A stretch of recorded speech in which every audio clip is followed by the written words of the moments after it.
Or more with Papa Pairings and get yours for only $9.99 each. New personal pizzas are ready for takeoff. See Disney and Pixar's Toy Story 5 in theaters June 19th. Thinking of growing your business? In partnership with Prairie's Can, the Alberta Chambers of Commerce is helping businesses explore new opportunities, new markets, and build connections through organized trade missions across Canada. Find the right mission for you at abchamber.ca/trade missions. When your project can't afford downtime, call Japa Equipment Rentals. From excavators and wheel loaders to compaction equipment, Japa has the machines you need. Trusted since 1972. Visit japaequipment.com or stop by our Edmonton or Calgary locations. From the first face-off to the final, Sports 1440 is your home for hockey talk. With live coverage, expert analysis, and pre- and post-game shows, we bring you closer to the game. Tune in 24/7, only on Sports 1440, Edmonton's sports station. What's it like to score a winning deal at Car West Leduc?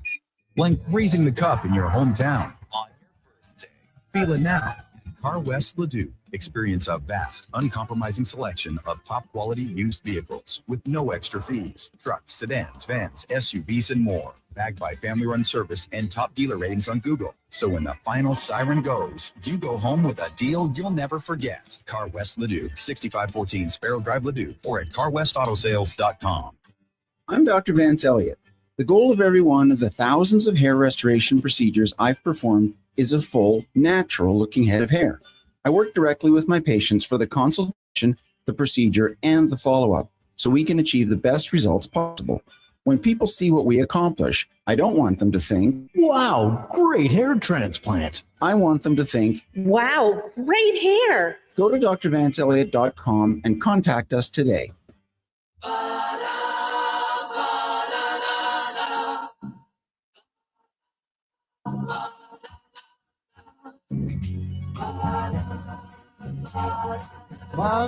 Monday. The Lowdown with Lowetide on Sports 1440.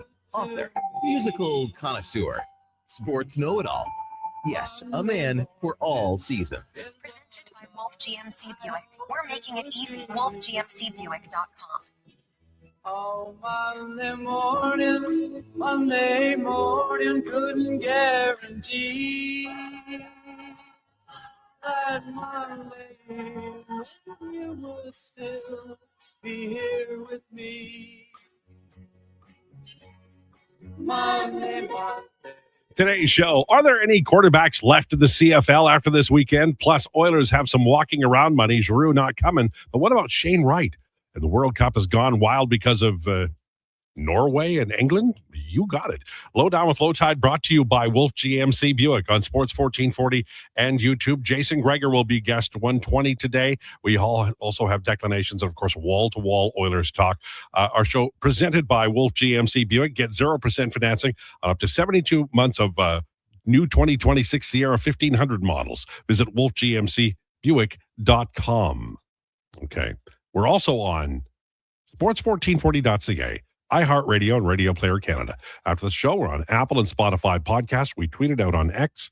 And if you ask very nicely, we'll send Declan out on a bicycle, and he'll give you an 8-track copy of the show. It'll take him a while, but he can really fly on the bike. We're on Twitter at Lowetide, at Declan Krueger, and JFenwick04. You can text us anytime, 833-401-1440, 833-401-1440. Lots of Oilers talk, lots of World Cup talk. Elks, Owen Michaels is signed with the Oilers, that and more straight ahead. First, it's the introductions. If he were a day of the week, it would be Friday, and he would be driving north with Bill Simmons' podcast and Country Punk 8-tracks. Ladies and gentlemen, it's Josh Fenwick. Josh Fenwick, everybody. Yeah, I had to push my Bill Simmons listening back to yesterday. Oh, but I was driving north at that exact moment when I was listening to him. So yes, how much? That's now gas wise. Is it running you like 50 or 75? Yeah, it's like right around there. 50 to 75 is a good range, depending on when I decide to fill up. Right, I got you. So you're not running any of the purple stuff, are you? No. Okay. If he were a day of the week, it would be a stylish Saturday. College football all year long, CFL every night, and the Miami Heat winning everything, man. Ladies and gentlemen, it's Declan Krueger. Declan Krueger, everybody. It's a great, you picked the two best days of the week. I think I did. For the two best producers you've ever had. You're gosh darn right. Actually, you know what? You guys are I'm not going to say you're the best producers I've ever had because I don't want to insult anybody, but you are excellent, both of you. You truly are. Now, let me ask you something. We can't be first. Connor Halley. And you've had a lot of great ones. You've been very lucky, for sure. I had topped. I think it's because I'm kind and people can find their way with me. You know, like I'm not going to yell at them. Although Josh got yelled at. Well, he deserved it. He totally did. Thank you for that. All right, I have to ask you guys at the start of this thing. You had your choice. There was lots of great sports. But was it possible for you to avoid World Cup soccer much this weekend? It felt to me like it was everywhere and it was brilliant or ghastly or I was having heart palpitations. No, couldn't really avoid it. I mean, when I just like out and about, I was at the Stampede's rodeo on Saturday, so there wasn't any TVs or anything around. I was just busy watching bucking Broncos and Bulls. But in the morning, saw bits of the Canada game. The Friday night, I saw plenty of action, and then yesterday it was just decompressing from a long weekend. So I don't think I saw any World Cup action yesterday. Dude, I will say that rodeos and bucking Broncos were a lot like England, Mexico. I will say that. This is what I have heard. Yeah. This is what I've heard. Harry Kane put them up, right, to win. Yeah. Kane's had a hell of a World Cup. What about you, Declan? Were you busy looking at your basketball cards of various Miami Heat and putting together an ultimate roster? Well, there's only one card that matters now, and that's Giannis Antetokounmpo. No, I love the World Cup. I will never be able to get enough of it. I try to watch every game. Obviously, commitments and stuff come up, so that's never going to happen. But it's the world's event. I'll always do what I can to watch as much as I can. It really, because it promises and then it delivers. And I think that's why the World Cup is so special. England has just been playing lights. I don't know what happened to Mexico. It was a game where everybody's kind of feeling like, okay, Mexico, there's one, it's 2-0. And then, it was just kind of, after that, it was sort of over. You just had to see how it was going to end. And that's exactly what happened. Now, I'll be interested today because there's two great matches today. Portugal, Spain, USA, Belgium. Any thoughts on those boys?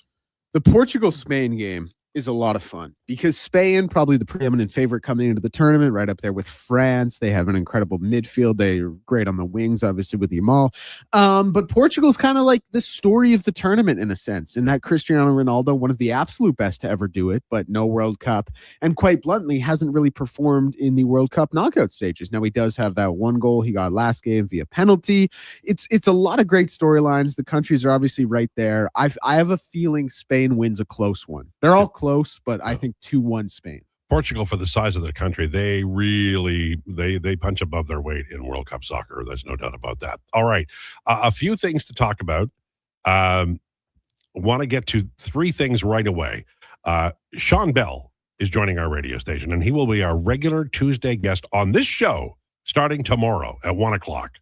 Going to teach me to skate in the first episode. Well, the first several episodes, and then we'll get to talking about hockey and what's going on and how big this season is for the Edmonton Oilers. Speaking of, Owen Michaels, who's a right shot centerman out of Western Michigan, the Oilers signed him today. They signed him in the spring, but then the contract ran out immediately, and now he signed a 2-year deal at $900K.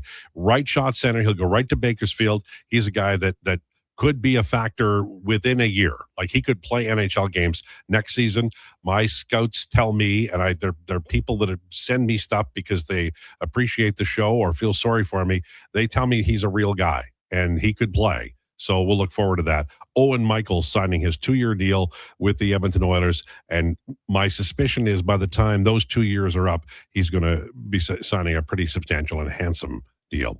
Claude Giroux, according to Elliot Friedman, who's one of the insiders we trust. I just want to say there seems to be insiders everywhere now. And I don't know how it happened, but Larry down the street is an NHL insider. I don't think he is, but people are claiming to be. Don't you trust everybody who says they're an insider right now? It's a little bit out there, but Elliot, you can count on. He says Giroux, the Oilers went hard and heavy to get him. He's not coming here, but I wonder about Shane Wright.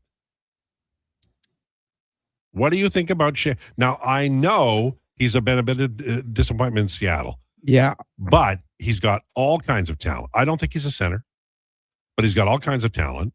And I think he's a guy. Let me ask you this. If Mike Babcock isn't enamored with Ike Howard, and you want to marble young players, and you think he's going to be roster, enamored with Shane Wright? Yeah, people are misguided about Wright. He's a good player. He's just not playing for a team that loves him. I hope you're right. It would be awesome to see him be good. He's one of 4 people to get exceptional status in the WHL or the CHL or whatever. And the 3 other guys are like McDavid. Yeah, I know. It's a weird list. It's a very weird list, but all 3 have panned out. I think so the other 3 have panned out. There's a guy named Day who is a defenseman who didn't as well. All right. No, yeah, you're right. Yeah. But I'm sorry for not just looking at it. No. Hey, he had 27 points last year. Yeah. It's just like, that's not great. I understand that. But having said that, I think that he could, I really like him as a guy who might be able to help. That's all I'm saying. And I don't know how he's going to cost. He might cost too much. I don't know. Is he a RFA soon, or what's his I'm just trying to look for his contract stuff right now. Thank you, Elite Prospects, for being so helpful. But well, that's because God's punishing you for not going to Puckpedia. I guess that's what it is. You're right. But it's like going to Yahoo instead of Google. Okay. Totally all right. Everyone calm down. Or just swipe right one instead of the other one. All right. Or don't do that. Just go out into the world and meet somebody. It's not that hard. Oh, yeah. Now you say that. Hey. Remember a year ago? I was always a big proponent. Nothing ever happens for me. I was always a big proponent of go out and meet somebody. I'm going to run your old tapes. But now she brings me sandwiches, so everyone can shut up. Sweetheart. Did you meet her for real? I did. I met her. I introduced myself because you didn't. And well, but a very sweet I had work to do. Yeah, sure. He's year 3 of 3. He's an RFA next year. Mm-hmm. Well, I know you're down on him, but I think there's a player there. I would like a good team, a good organization, and I know you're saying perfect. The Flames, they could use a 1C but he's not, I don't think he's a center. I think he'll be a winger. You think he's a winger? No. But we don't need any more of those. I'm just interested in him as a player who's maybe gone to a team that didn't love him and didn't handle him as well as they should have.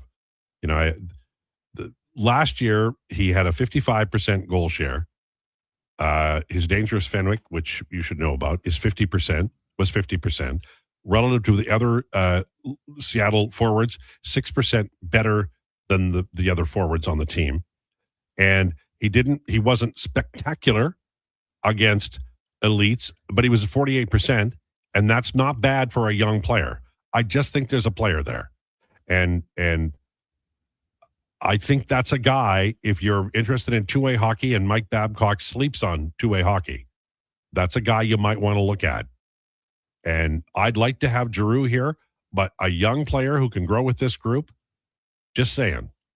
Sounds like a future Pittsburgh Penguin to me. Can I get my take on Shane Wright? Sure. Because I think, you know what number he was picked, right? Fourth overall. Yes. Do we at all see any Jesse Puljujarvi comparisons here?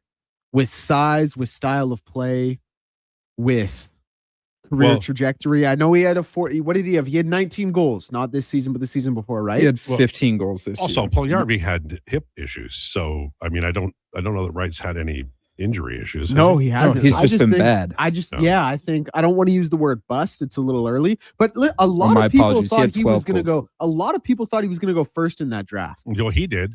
Yeah, he sure did. A lot of people did. I was a little surprised when he fell to fourth. No. I'm just not sure I love the player at this point in his career. That's understandable because he has not been a success in Seattle.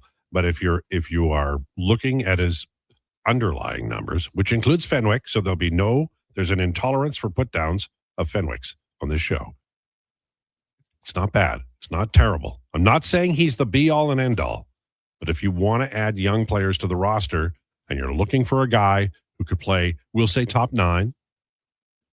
I don't hate it. I got to say, I don't hate it. All right.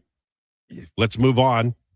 Toronto Blue Jays. Woo, doggies. Oh, yikes. Let's talk 2027. There's going to be a lockout. There's going to be a lockout. George Springer will be older.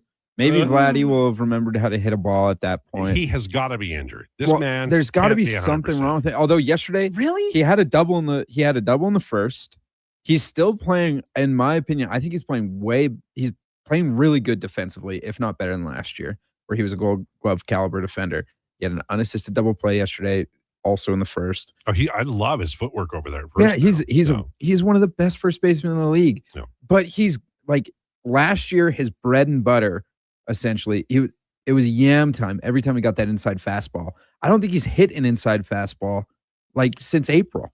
And everything's a line drive. You need to just elevate it just a little bit. Needs a little more elevation. So I don't know, like, did they look at him after the World Baseball Classic and go, hey, you know what? Let's change. We need to change your swing again, because they did that after his 49 home run season, where he was second in MVP voting and should have been first. Yeah. But like, I don't know what it is. He's off balance. He's chasing things way outside.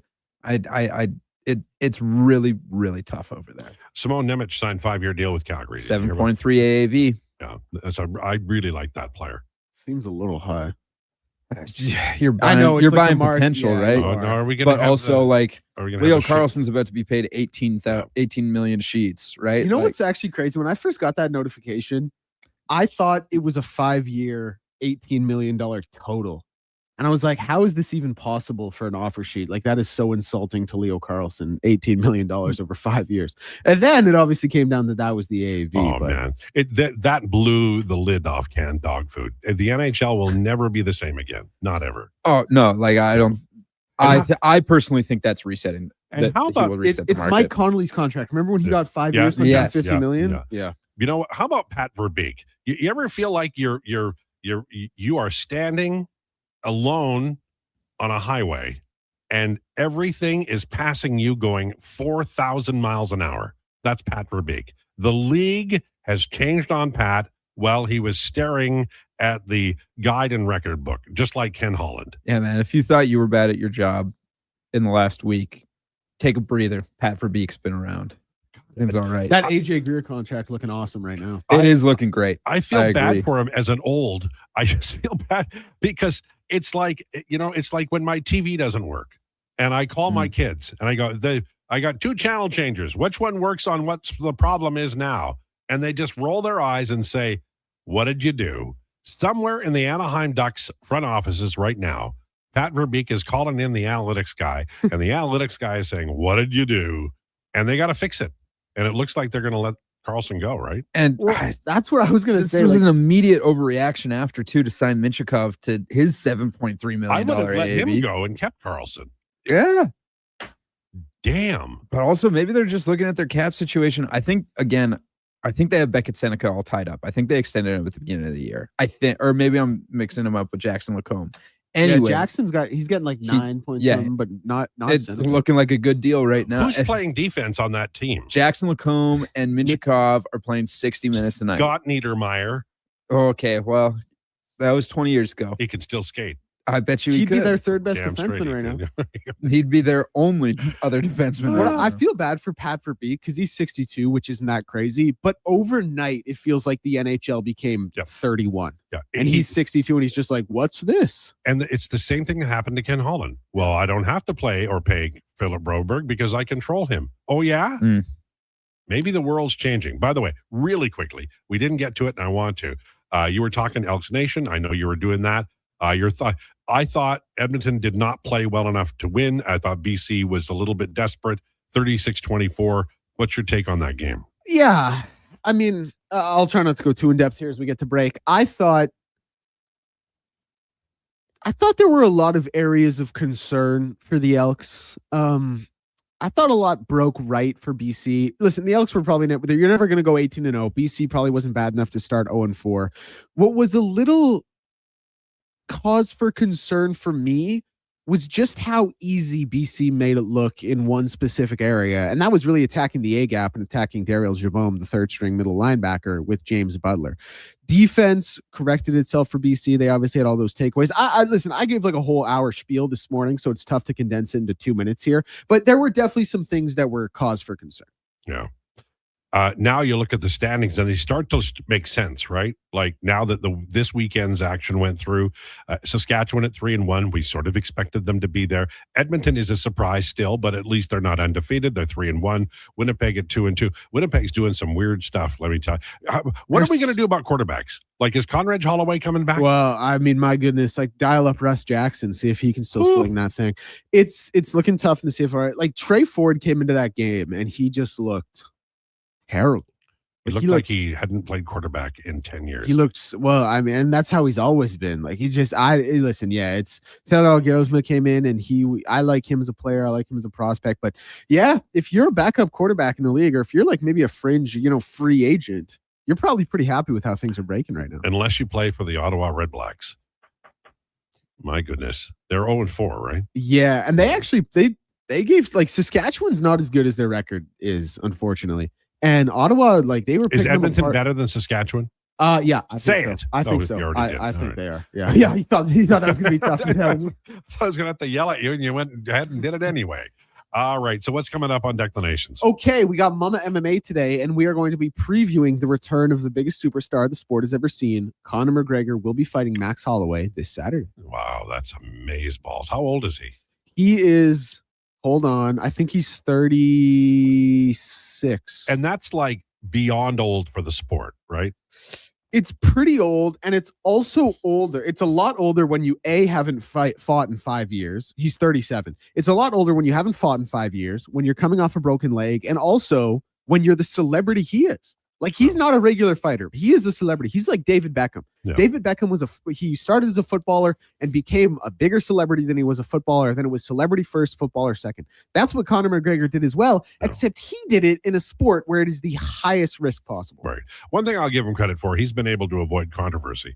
All right. On the way, it's rumors. We have Jason Gregor at 120, Declinations at 140. This is the Lowdown with Lowetide on Sports 1440 and YouTube, brought to you by Wolf GMC Buick.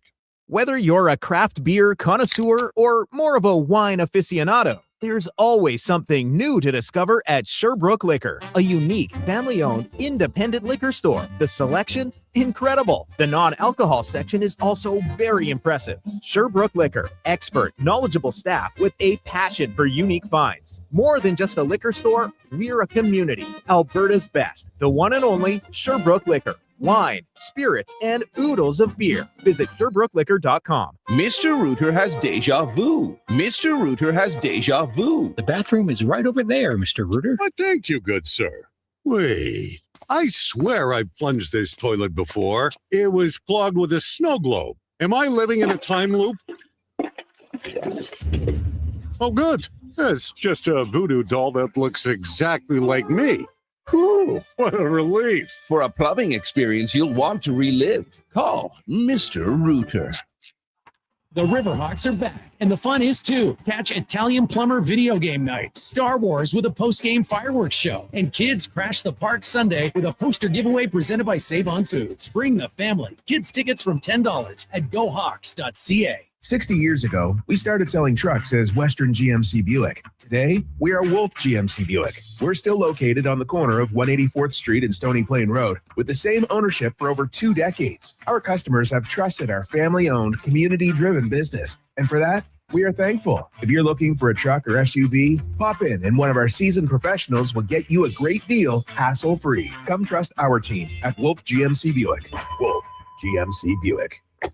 We're making it easy. You don't just need property services, you need problems handled. HireGood provides cleanup, debris removal, site monitoring, and safety attendance across Edmonton. We reduce issues on your property, keep spaces safe, and take pressure off your team. We resolve real problems for businesses while creating real impact because our team is built on second chances and they show up every day ready to prove it. Visit hiregood.ca or call and mention Jason Gregor for a first-time discount. HireGood. Stable jobs create stable lives. You see it? Fusion Promo Marketing can make it. Fusion makes high-quality, memorable promotional products for businesses, sports teams, and corporate events. From vision to reality, get noticed and remembered. Fusion with a Z. Promomarketing.ca. It's cone season at McDonald's, which means vanilla cones are $1 each plus tax in the McDonald's app all summer long. Soft, creamy, and crunchy. For just $1 each plus tax exclusively in the McDonald's app. App download and registration required at participating McDonald's in Canada.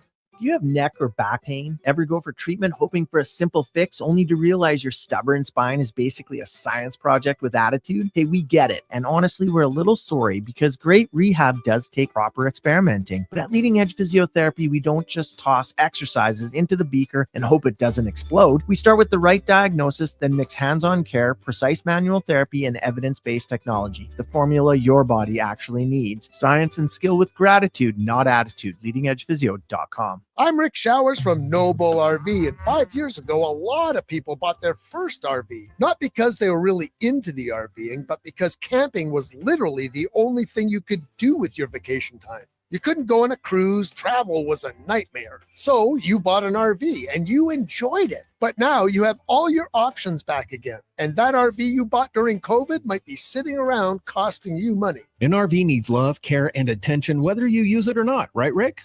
That's right, Bob. It's okay to declare it was the right solution for the time, but those times have changed. And you might find that an RV doesn't fit your plans anymore. And that's okay, because we can sell it for you. Pass it along to a family that would choose camping over anything else available in the world today. So bring it to Noble RV. Together, we'll celebrate what it did for you when you needed it and what it can do for you now that it's time to move on. And that's Noble. NobleRV.ca.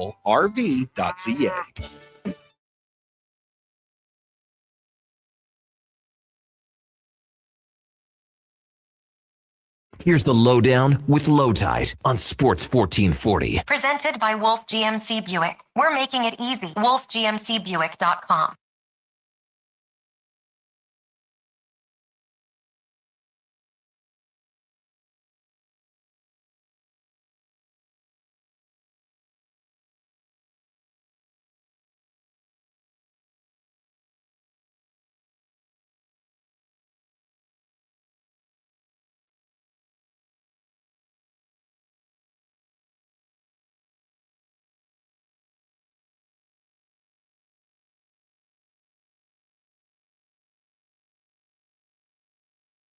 Sports 1440. Love those Prince songs. We're brought to you by Wolf GMC Buick. Check them out, wolfgmcbuick.com. What a lovely day. And no rain for the last 5 days in a row. We're all thrilled. Okay, there was a little rain here or there, little patches. But I think the warm weather is here now. I sure hope it is, because there is flooding and there is worry across prairies. Some areas in Saskatchewan we're really worried about.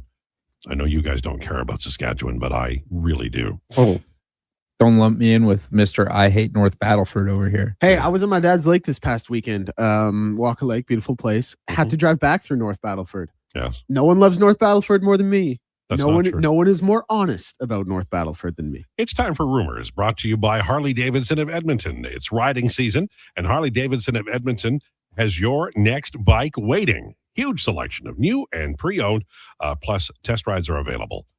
Locally owned and operated since 1980 on the Yellowhead Trail or at hdedmonton.com. Good people over there. We like them. We're fond of them. Okay, the Edmonton Oilers have done some things. They signed Shakira Makamadulan to a 2-year contract extension. I practiced it all weekend. Please applaud. AAV of $1.75 million, and Spencer Stashny to a 1-year contract extension at $1.525. They also signed Owen Michaels today, a right shot center they got out of Western Michigan University. The people I talked to are very, very, very pumped on this fellow. And the people I talk to don't work for the Edmonton Oilers, but they think this guy might be a player. Owen Michaels, 2 times $900K. You'll see him on your video machine, on your laptop for the Bakersfield Condors for much of next season. But I think he might be more NHL ready than your average Bear. Okay. And he's another in a long line of guys that Stan Bowman has acquired in an effort to improve the pro depth chart. Quinn Hudson would be an example. Damian Carfagna would be an example. We saw Josh Szymanski play. Came from Germany, not college, but same diff. So they're signing these cats, and Owen Michaels is I think on the good side of the ledger. He'd be a guy that could develop into what they hoped Noah Philp would be. Right shot center, penalty kill, maybe can score you 10 goals a year. Rugged enough to play, good size. That guy, that fella. So the Edmonton Oilers have been active even after they had what I think is one of the crushing July 1st or early days of free agency this organization has ever seen. I would compare it to Kevin Lowe's trade deadline or the period of time where Glenn Sather said, to hell with this noise, and acquired Kent Nilsson and Rael Ruotsalainen in 1987, or the Wayne Gretzky airplane flight to Edmonton back in 1978. One of those, I would say. That's how good it was. The enemy has signed a player. Flames have signed Simon Nemec to a 5-year extension, $36.25 million. It's a lot of money, but I think he's going to be worth it. I like the player more than Josh. I think he's a player who will step in and play very well there. Calgary, I don't know if they're a playoff team, but they are building a really good, young, effective two-way defense core there, and they've got the goaltending. So need to put the puck in the net, but you have to like what Calgary's doing down there. They're building, and I think there's going to be some sustainability there. Yeah. Hey, listen, I accept Simon Nemec. I really like the decor they're building. Yeah. We just need a center. Yeah. Claude Giroux in no rush. Apparently, Philadelphia is what most people are saying now. And so, damn it all anyway, that would have been a really nice get. The Ducks apparently are thinking of trading Frank Vetrano. I wonder why. What could possibly be a reason that they're looking at trading an expensive veteran now that they've got all kinds of problems? They did sign Pavel Bintnikov to a 5-year extension. Big money, $7.2 million AAV. All these kids are making so much money, and, they haven't been around that long, right? No, they haven't. I mean, these kids are my age, too. And they, Leo Carlsson. It always stings a little bit. Leo Carlsson is basically my age. And he just signed a deal where he will make more money than I will ever see in my entire life. Well, with respect. In my entire, I will never get close to $90 million. With respect to you? Sure. That's going to happen several times in your life. I'm aware. Yeah. But this is pretty early going. So here's what I do. And it's tough when you work in sports, because then I'm going to be 30 and I'm going to see a 19-year-old sign for whatever, $120 million or something in the NBA. I'm going to go, good God. Yeah. And then you're going to go to the media avail and be Jim Matheson. It all works. It's the circle. It's Steve Simmons. Oh my God. My question here is, what the hell? How dare you? I talk to a lot of people who hate you, Larry. Hey, so everybody hates this guy. Is this a joke? I was surprised you were here. I thought it was kind of an April Fool's gig. What the hell? 15 players have elected salary arbitration. One of them is Xavier Bourgault. What is that guy getting on arbitration? You just respect the name, sir. League man. Bourgault, what the hell, right? But he's former first round of the Edmonton Oilers, a pick. They traded him for Roby Järventie. He will forever be known as not Jesper Wallstedt in Edmonton. And he has filed also Kirby Doc, Jamie Drysdale, Jet Greaves, great name, Alex Jeffries, Peyton Krebs. I like Peyton Krebs. Connor McMichael. Now there's an offer sheet. Oh no, they can't do it now. Cole Perfetti, Jason Robertson, Nicholas Robertson, Akira Schmid, like that player as well, just got traded. Braden Schneider, Ronan Seeley, Cole Sillinger, and Trevor Zegras. There you go. Want to slide over if we can. It's 12:32. I wouldn't mind sliding over, if possible, to talk a little NBA. Are you gentlemen up for it? I know it's a stretch. You haven't twist been my following the rubber league. arm. Yeah, if we have to. I mean, I know that it's not something you pay attention to in the off season because nothing ever happens.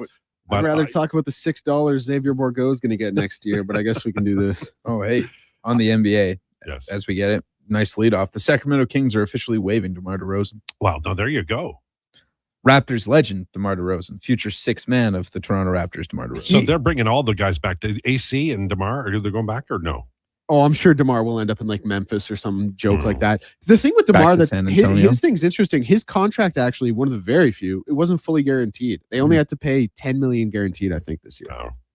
Smart move, by the way. So not a thing you can normally say about the Sacramento Kings.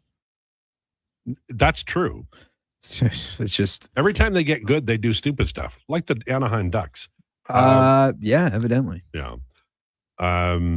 What's the big news in the NBA? Is it the Quentin Post offer sheet, or is it something bigger? Honestly, right now, like it's probably still the Jaylen Brown trade. But I don't know. This DeMar DeRozan thing is interesting because he's not a starter anymore. It's been proven with the Sacramento Kings. He's not a starter anymore. Although the Sacramento Kings is sort of like purgatory. It might be where your career goes to die. But he's still a guy he's a spark plug. He can score. Like, if he's willing to come off the bench, I think there's going to be a lot of teams that are calling his phone saying, hey, like let's go. He should sort of have his pick of the litter. I mean, there's good choice. He could go back to the Spurs. He could go back to the Raptors, two teams that he's had a lot of success with. He could sneaky go to like maybe he's in California right now. Maybe the Lakers are like, man, we spent a lot of money. DeMar, come here. Like, you're getting 10 mil from the Sacramento Kings. Let's give you 7.5 or whatever for a year. See what's going on.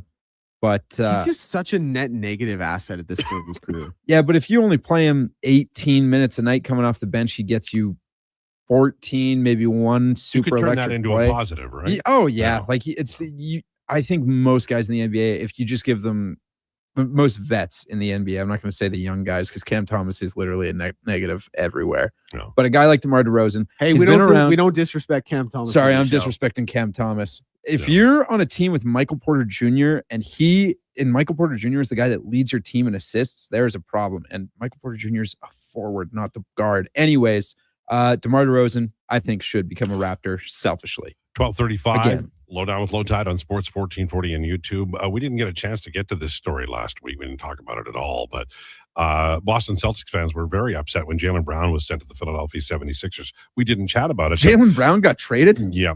And now the folks who are general managers around the league are talking about the deal. Here's a general manager. I'm surprised they felt forced to do it right now to Philly and for that package. Here's another one. You can't make sense of it other than they had to do something. They had to.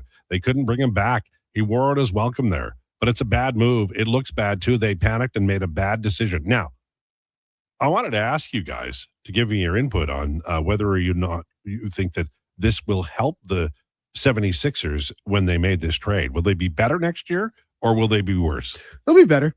All right. They will be a better team next year. Jaylen Brown is a very good player. He is a two-way player, although his defensive game wasn't great last year.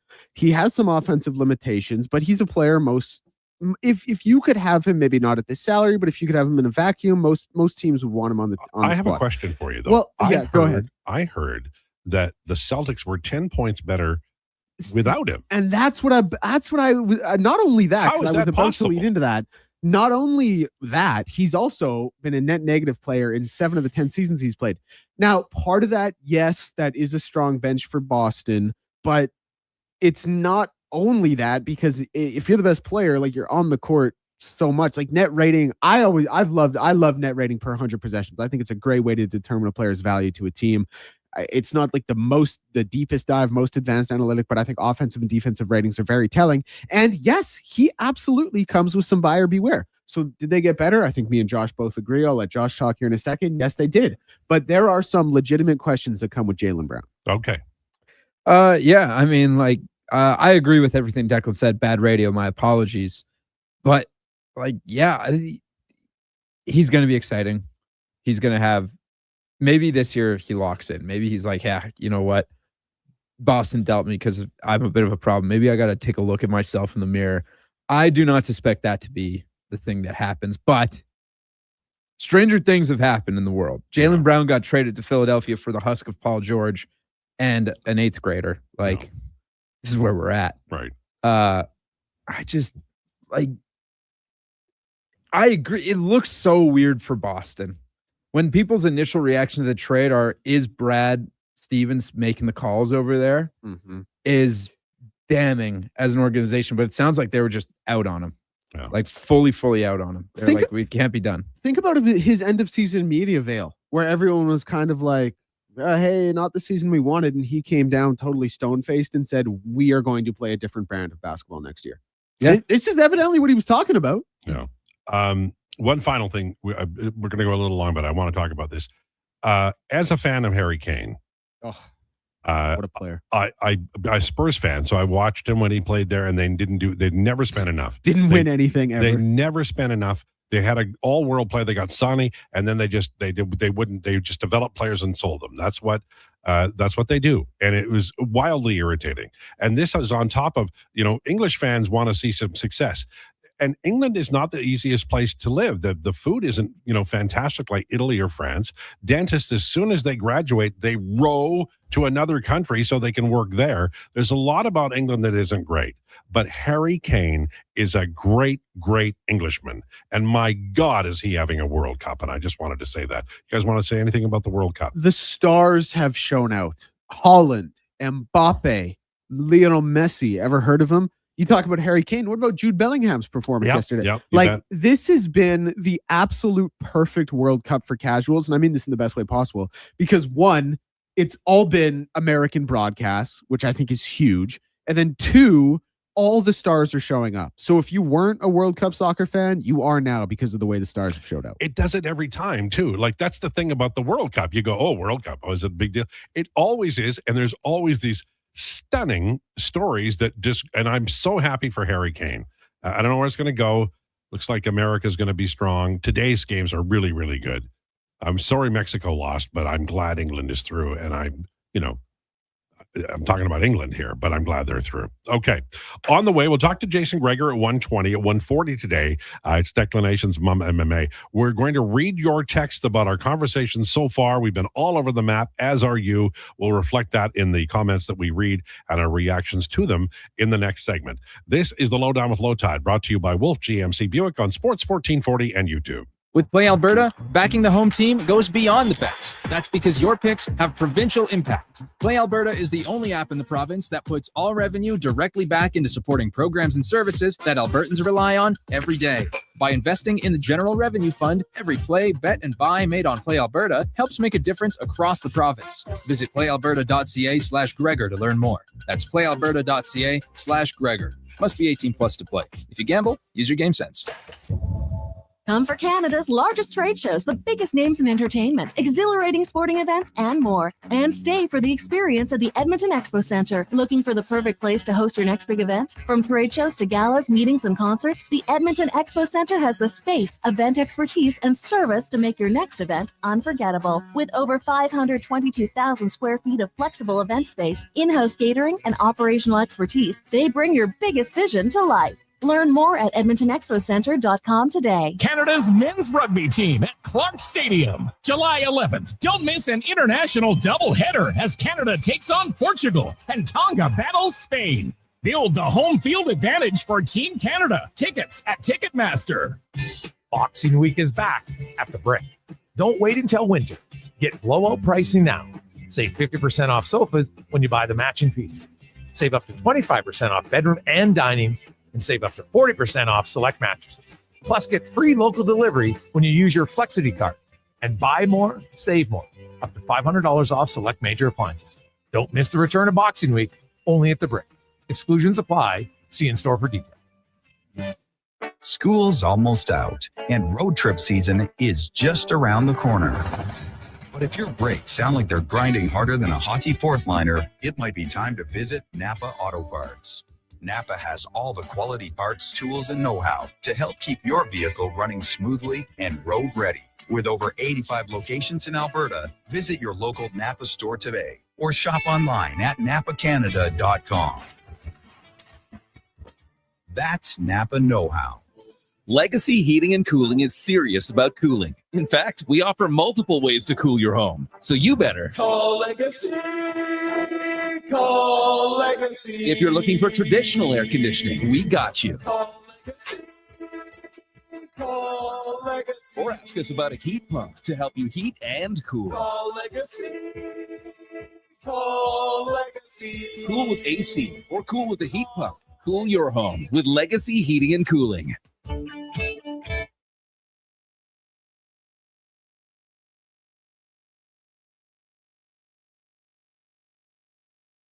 He's the only person to win an arm wrestling contest with the Philly Fanatic. The Lowdown with Lowetide, now on Sports 1440. Presented by Wolf GMC Buick. We're making it easy. WolfGMCBuick.com.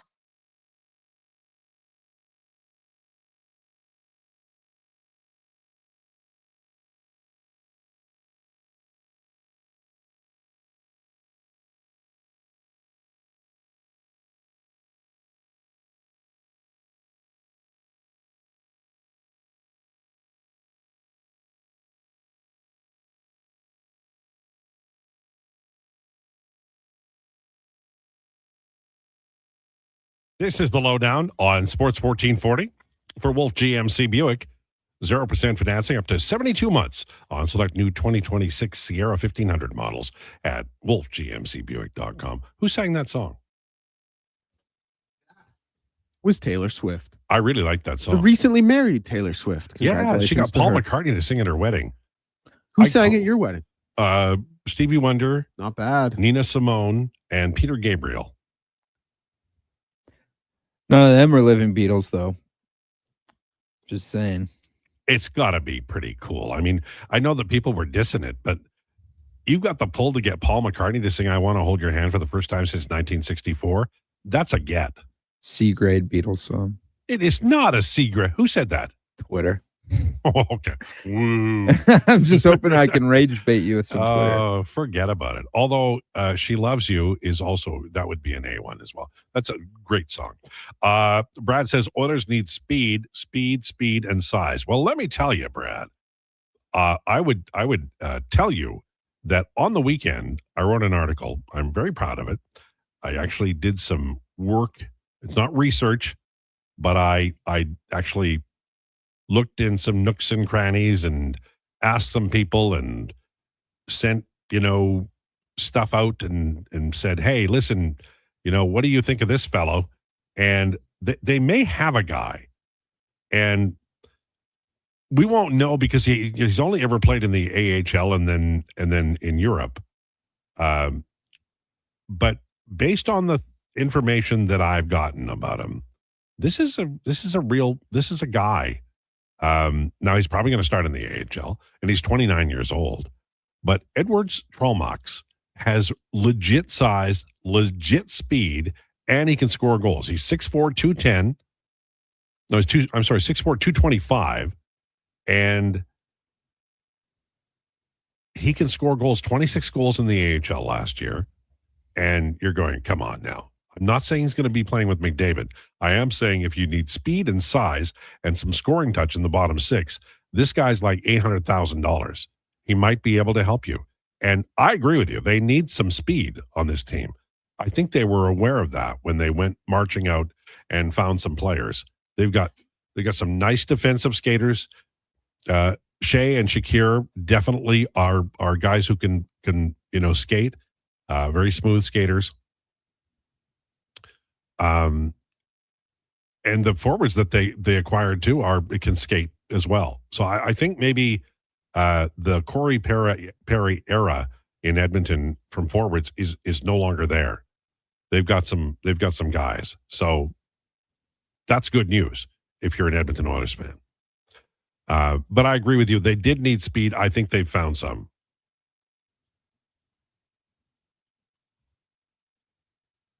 I'd rather have Ridley Gregg, another interesting player that, I don't know how much sandpaper the Oilers are going to acquire, but I think they could use some. I thought they might go after Vincent Desharnais, and then Vincent Desharnais got paid like real actual money. 4.2 schmil a year. Oh, goodness. Radio Free Agent listener. Harry Kane is the most overrated footballer in football, scoring most of his goals against the equivalent of NHL players scoring against AHL hockey teams. Come on.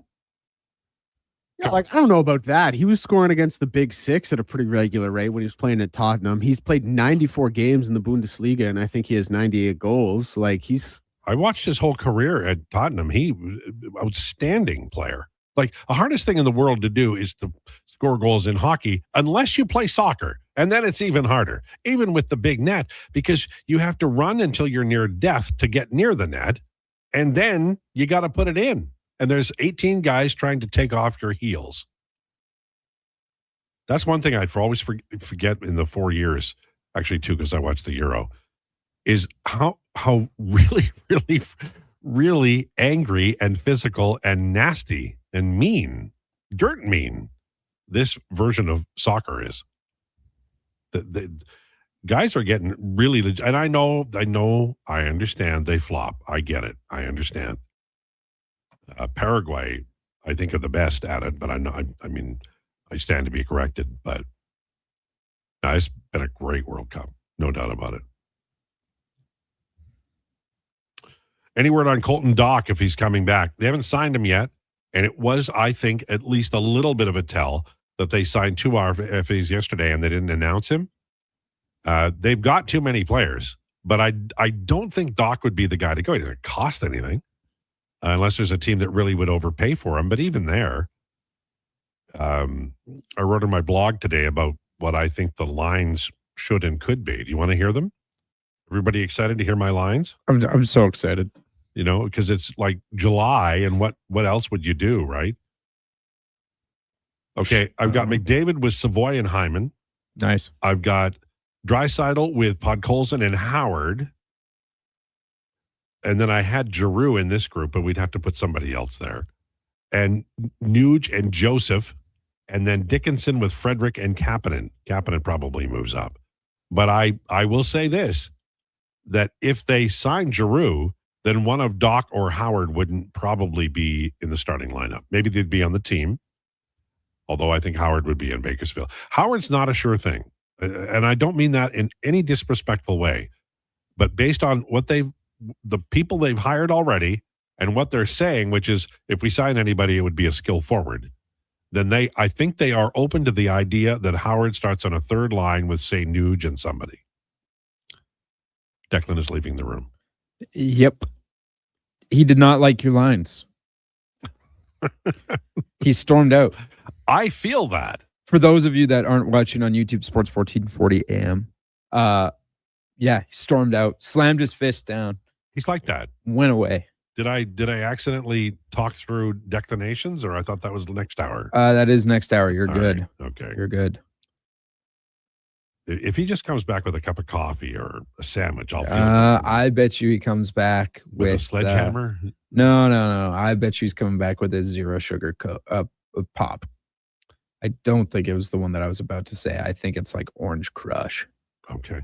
But I've been wrong before, and I'll be wrong again. It's just the way it is. Well, that's sure true. Yeah. No. I've also been right about a lot of things. Sure. Never wrong, just early. That's basically my tagline. I was wrong about the Toronto Blue Jays. I thought they'd be pretty good this year. They are not. We all did. And I mean, like, I don't think anyone, and rightfully so, we all thought, oh, George Springer, great player. We were led astray. Like, he had a great year last year. None of us should have come out thinking that George Springer would have the production that he did last year. Like, that was unreasonable of us to have those expectations. However, what was not unreasonable was for us to think that Vladimir Guerrero Jr. was going to have an unbelievable year because he had a great playoffs. And then not just a great playoffs, he had a historic playoffs. He really He did. struck out 4 times. He was money. He played in 3 rounds and he struck out 4 times. And he went up against guys like Blake Snell, Brian Wu, Luis Castillo, Yoshinobu Yamamoto. It's water. Shohei Ohtani. Damn. Like, and he struck out 4 times. And Cam Schlittler, just naming a bunch of good pitchers, most of whom are in Cy Young conversations either this year or last year. Let's just remember that. And he can't hit the side of a barn right now. And he looks like he'll piddly little hits that go down the third baseline or instant outs. He's like a single machine. He's not even getting any doubles. He's not hitting into the gap. He's not anything. And the crummiest part is like, all right, Ernie Clement, unrightfully so, was voted to an all-star team. However, he's batting 300. Yeah. He has been great. He is the most consistent part of that lineup. But for the love of all things good and holy, he needs a little help out there. Penango has been okay. Varsho, he's been in and out of the lineup, but he's been solid. But that when Let's Tango is the second name out of your mouth, they've had a bad year. Yeah. Or the fact that Andres Jimenez somehow night in and night out looks like a decent hitter. Yeah. Donovan calls him pool noodle. And Andres Jimenez, let me be clear, has not been very good at the bat. But he's been one of the better ones. But he's unfortunately been one of the better ones. I think he's batting like 220 on the year. So it's awful. Like the good news for Vladdy is he's walking at a higher rate than he has in his career right now this season. He's having a good. He's still getting on base. He's not striking out. He's making contact. He just needs like 2 more degrees in upward velocity or an upward angle, and everything I feel like would be fixed. Mm-hmm. But it's really hard to get that 2 degrees. Yeah, it's and it's like once you get into, you need to go through an entire winter altering anything, right? Mm-hmm. And then you can come back, whether it's how you stand in the batter's box, how where you're going to swing. If you swing down more, going to get more loft. But it's like Jordan Walker did it in St. Louis. He went to, what's the name of the place you go to when you're working on your swing or your pitches? There's I don't know the name of that, but I know where you're talking about. Yeah, and he just spent tons of power drive, power line.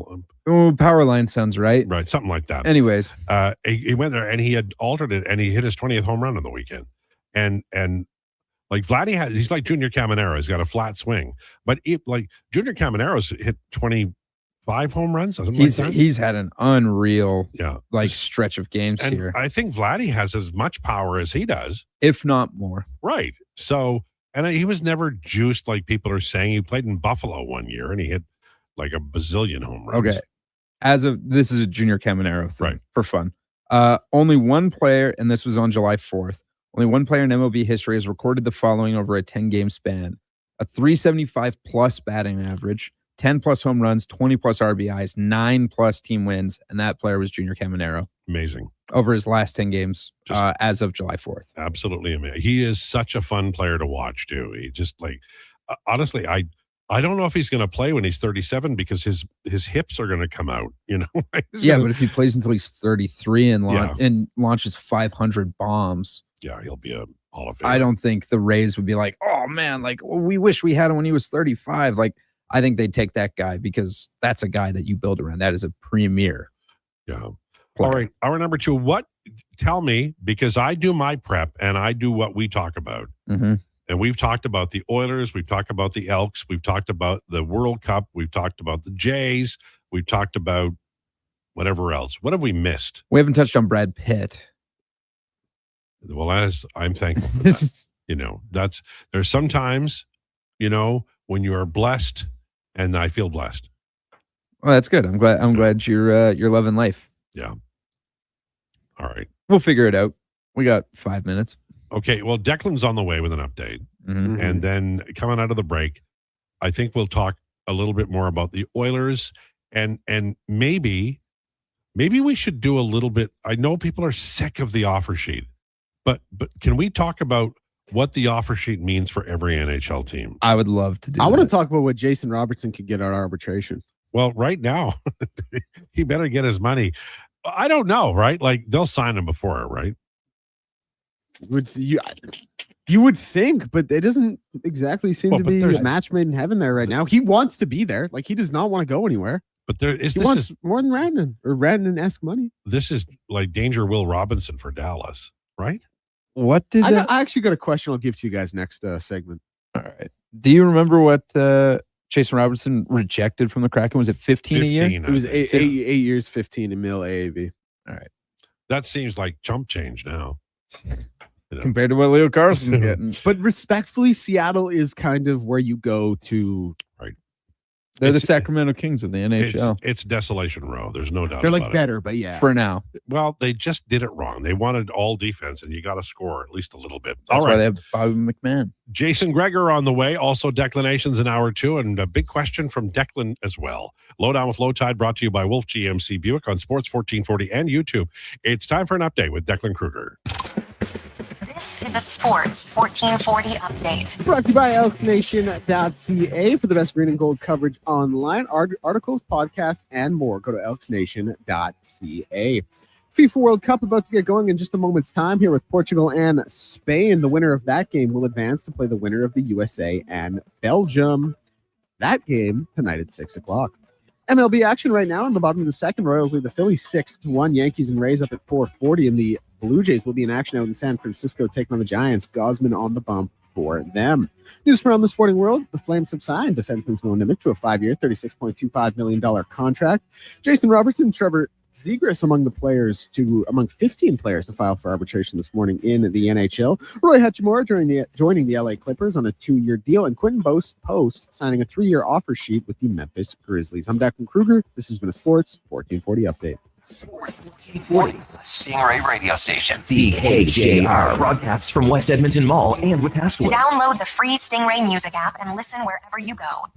Summit Restaurant, located in the heart of the Silent Ice Center and just minutes from South Edmonton Common. Summit is your destination for exceptional house-made pizza, delicious entrees, and expertly crafted cocktails. Cheers. Experience the perfect blend of flavor and ambiance in a modern setting. Join us for a straightforward yet elevated dining experience where our commitment to quality speaks to every bite and sip. Make Summit Restaurant your next night on the town. It's Dollar Drink Summer at McDonald's. Sip on a refreshing small fountain drink or a small iced coffee for just $1 each plus tax, all summer long. Only at McDonald's. Excludes flavored and cloud iced coffees at participating Canadian restaurants. Taxes extra. Prices exclude delivery. Are you a skilled laborer? All Star Construction wants to talk to you. A heavy equipment operator with Traco or backhoe experience, All Star Construction wants to talk to you, too. With work in and around Edmonton for local land developers, All Star Construction offers year-round employment. Whether it's power, gas, or telecom, developers rely on All Star Construction to get the job done. So if you're a skilled laborer or a heavy equipment operator with Traco or backhoe experience searching for work, search All Star Construction on Indeed. 24 hours a day, 7 days a week. Edmonton sports fans stay informed with Sports 1440. Stream us. Listen to us on the AM dial. However you consume this radio station, thanks for listening.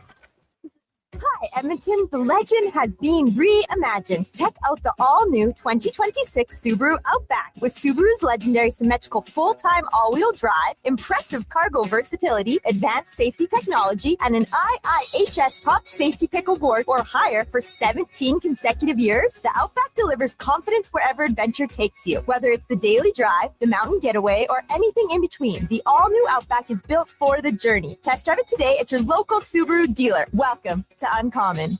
For over 60 years, the folks at Diablo Boots have been selling the best Canadian-made boots. Handcrafted in Winnipeg, Canada West makes the best quality cowboy, biker, and work boots for Diablo Boots with replaceable soles and heels. Why buy cheaper quality like Ariat, Justin, and Red Wing made in China when Canadian-made is better? Support Canada's workers and Diablo Boots for the best boots. So save on boots by Save On Foods. That's Diablo Boots, 3340 Gateway Boulevard on the east side of Save On Foods. Canada West and Diablo Boots, the two best names in the boots business.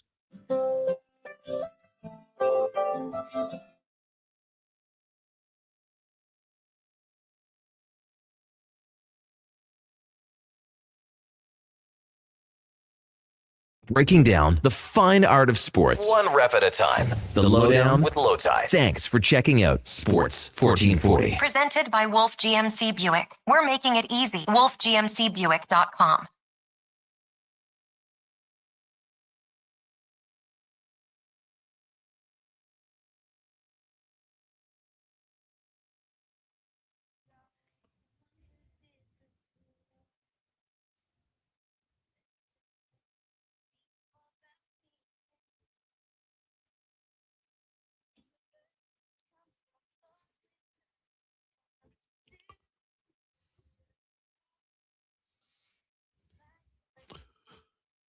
This is the Lowdown on Sports 1440 for Wolf GMC Buick. Ask about bonus offers for hero students, recent graduates, and more. Visit wolfgmcbuick.com. A little after 1 o'clock, Jason Krueger joins us at 1:20. We'll have declinations at 1:40 today. Going to talk in this segment about various things, including Matt Savoy maybe getting a contract early, and the Edmonton Oilers and changing the guard from the Leo Carlsson offer sheet. But first, we have a question that Declan would like to ask us. Well, I built I it up think to be a big you question. oversold it a little bit. Oh, come it's on fine. now. No, it was just, a little bit of a conversation piece. There's a lot going on with Jason Robertson. Like, I think we all expect, and we all kind of know, and we all kind of understand, although maybe not, that Jason Robertson will get more money than Mikko Rantanen because of the market. But, like, do you guys think he's a better player? Oh, Than Mikko? Yeah. Different player. Different, for sure. Yeah.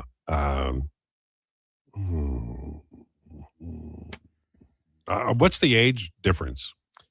Jason is, I think he's 27. Jason Robertson is 26 years old. 26. He's gonna- about to be 27. in like a couple weeks. July 22nd. And Rantanen is Rantanen is 29. Okay, so going to be 30 this year, but not for a while. I still think I would take Rantanen, but for the future, like today I would take Rantanen, but for the future I would, because of the youth and because he hardest thing in the world to do is score goals. And so I think I would take, although it's probably one of the reasons why he's not, why they're putting the boots to him a little bit in terms of cap. But I like Robertson a lot. Wonderful player. It's a time for him. I mean, oh man. As of right now, Jason Robertson is a bona fide 40-goal scorer. Yeah. And there's not many in the league. No. And I mean, now the Stars basically employ two of them because Rantanen, right? He had 36, I'll just say 40. That's pretty good. In 75 games, the year they won the Cup. But And I think then 55, then 42. Yeah. And then in his year bouncing around the league, he had 32 goals. And then last year in only 64 games with the Stars, he had 22. So which player type would be harder to go out and find? I think Rantanen I would just be think harder he's to so find. much more naturally skilled. But I also wonder if I've just been conditioned to think that because of his years with McKinnon. Yeah, that's a great point because McKinnon floats boats just like McDavid. Well, maybe not just like McDavid. But, Pretty close. I mean, they're really good. There's no doubt about it.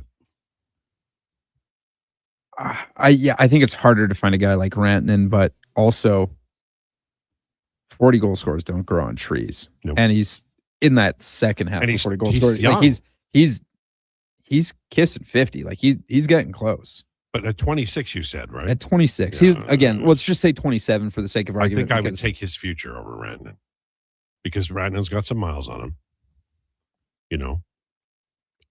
It's an interesting question, though. All right, here's my question for you. I wrote about this at The Athletic today. You want to read about it?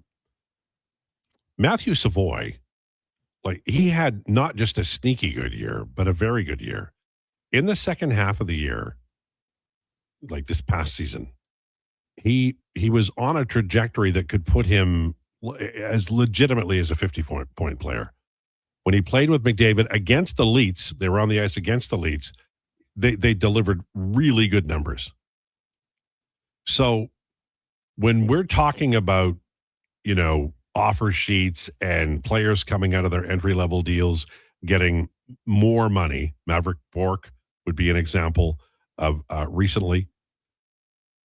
Do you think it would behoove Stan Bowman to say, look, after the new year, Savoy was scoring at a 2.23 per 60 5-on-5 clip.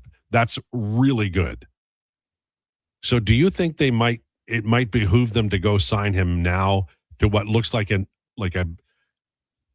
pretty large contract?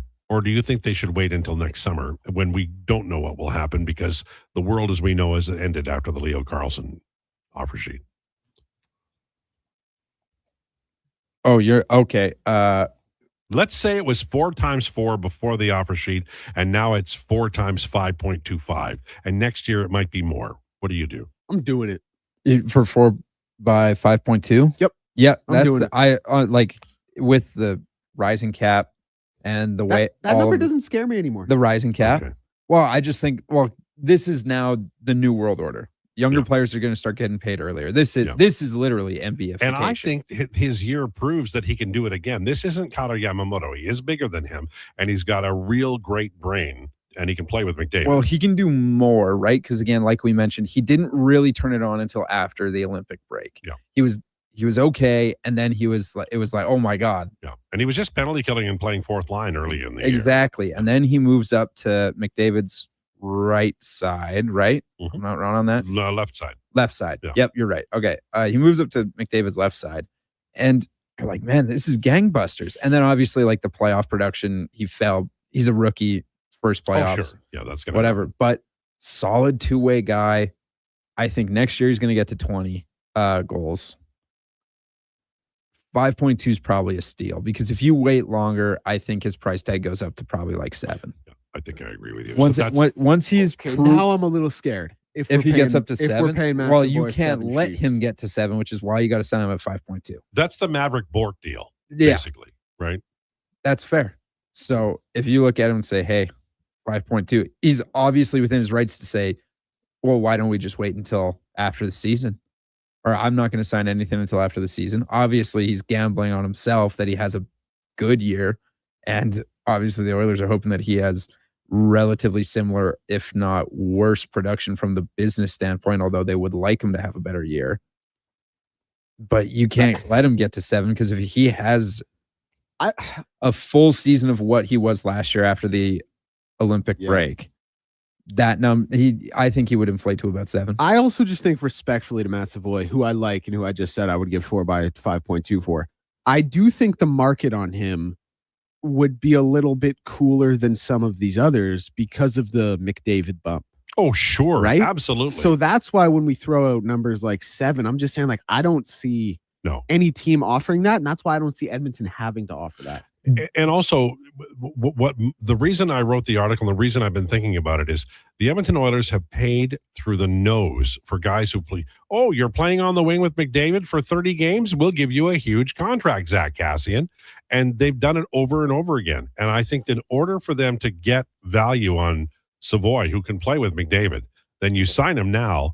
And then you don't have to worry about him putting up 65 points next year if he goes completely, wild on the hockey rink.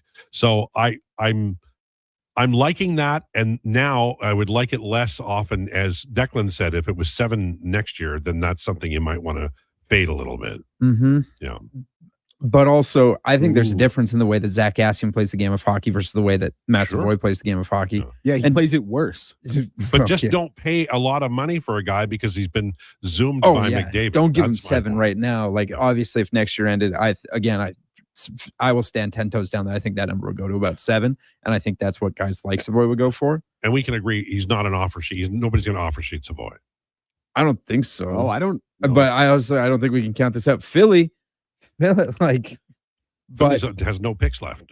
Yeah, I think there are teams that would offer shoot him, but I think that offer sheet would be more in like the Holloway Broberg category. Probably, than it would be Leo Carlsson. Yeah, right? but So- that's, and the Oilers That's the would name of the probably game, though. match. They Mm-hmm. would probably be in a better position. To Anyway, the point that I wanted to get across was I think Donovan made a lovely, I can't believe I'm saying this, a lovely point today.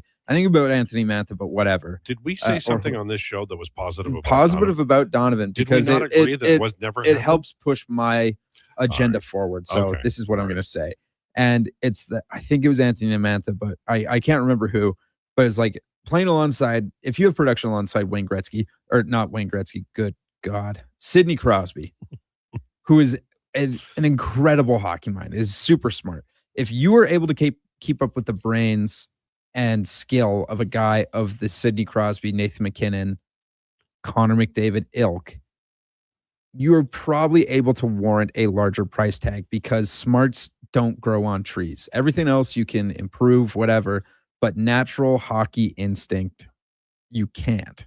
So if Matt Savoy, who in those 30 games on Connor McDavid's wing looked absolutely unbelievable. We were coming in here, the Oilers themselves looked bad, but I think every day we came in here and said, but man, Matt Savoy looked good. Yeah. So if he can do that for an entire season, I think that number balloons because he's smart enough to play with anybody. He doesn't need to be your number one guy, but he's smart enough to get you enough.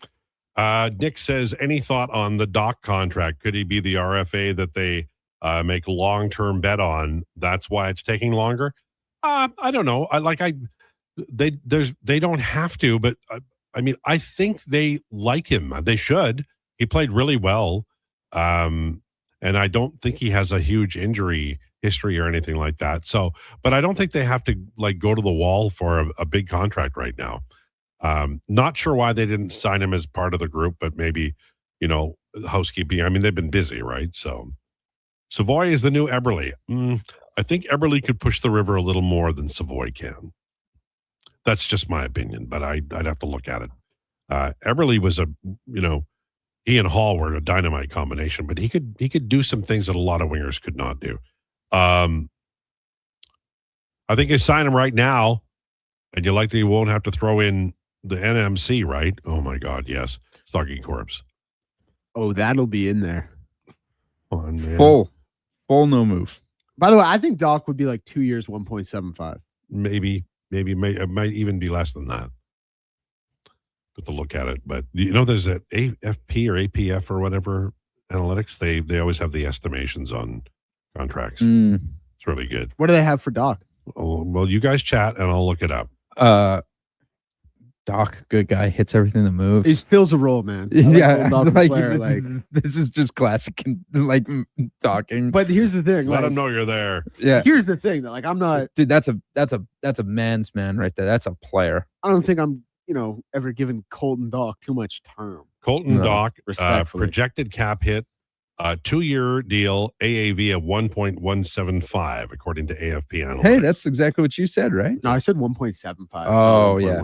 I said there might be a little less, but not like that much less. But with the new structure, it probably will be more. All these kids are getting, you kids out there, you're making too much, and comb your hair. Old man yells at cloud. Stop wearing hats backwards. All right. Do your homework. Pet the dog. I feel pretty confident I did not do enough homework in school. Anyway, sorry, that's way off but topic. you slid too long and then you hit a wall.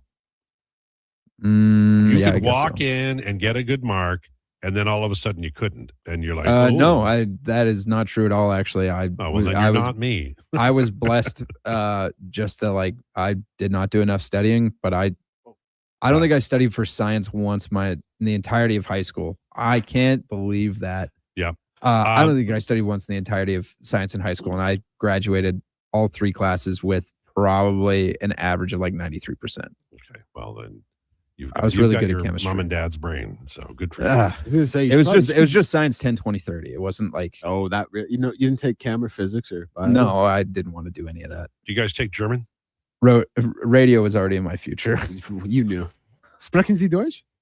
Right, or bookkeeping. I can't wait to talk to Leon so I can talk to him in German. What will you say to him? Sprechen Sie Deutsch? Das Boot. No, I'll probably say like words for the Ballon d'Or. The everything in German sounds like an order. No. It sounds like a fake language in a lot of senses. Like the Star Trek languages? No, not quite like that. It just seems like if like a 6-year-old made up his own language. Real. Yeah. You're right. It actually there's a lot of truth in that. Now, but I mean the French, my God, what a gorgeous language. Yeah. I guess so. But all right. They don't get anything done. The Germans get stuff done. Enough of this sports nonsense. Would you rather be able to speak every language or be able to speak to animals? Oh, animals. Totally animals. See, I think most people would, but like, everyone would think you're a liar. You'd be like, hey, I can talk to that squirrel over there. And I don't like, care. Okay, I'd be, psycho. first of all, I'd hear like a lecture from my dog for 10 hours. You give me this garbage food and I want the stuff you're eating. Yeah. I think I'd speak everything. Every language is the right answer. Now I have a question about that. Do I also get to speak ASL? Yeah. All right. We'll give you that. And I know all the sign languages in every language? Sure. All right, cool. Then yeah, I'd take every language. Here's the thing. I already talk too much. If I know more languages, all I'll do is talk and irritate more people. I'm sticking to English. If I can just make the English-speaking world upset, angry, and irritated, then that's enough. That's a good day. All you have to do when you meet me is say, I don't speak the language. And then you're free as a bird. Great song. Okay. What have they got Ryan Lundberg signing here? 1.3 in Columbus. Doc shouldn't get more than that. I think Doc's a little more substantial player. The Lamborghini hits love everything that moved. I like. It'll hurt you when you see him in a new uniform. You'll say it won't, but you'll go, I'm so happy for him. I will be incredibly hurt. But like, let's be real. Ryan Lundberg is probably one of those guys that, like, I think every team, if you're like, man, he's on my fourth line, you're like, I love Ryan Lundberg. Because first of all, he's not a big cap hit ever. Second of all, if he has a good game, he's going to go to the media. They're going to be like, hey, he had in the Flames case 2 goals against the Oilers, 2 of his 6 this year or whatever it was. And he will call the opposing goalie, Tristan Jarry, Swiss cheese. No. And that is simply the funniest thing anyone could say in that scenario. It's true. And very effective at it, you know. Yes. No, if you are good at being a shathid, then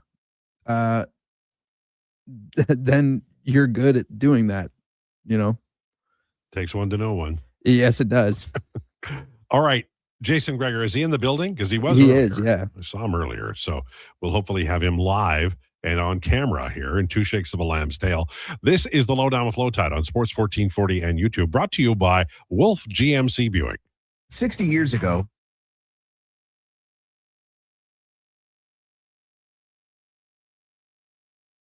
Here, they're in field goal range, of course, but looking for more here. 47 seconds to go. A look to the end zone. Touchdown, Edmonton. Austin Mack. And just like that, the Elks come right back and get it to within a score. When you're quarterback. Second and goal. More pressure coming. Bajard to the end zone again. Edmonton touchdown. Keon Julian Grant has another. His first 2 touchdowns of the season. Shoulder up. Skips away from his man. Shoulder up, and he's lifted it up.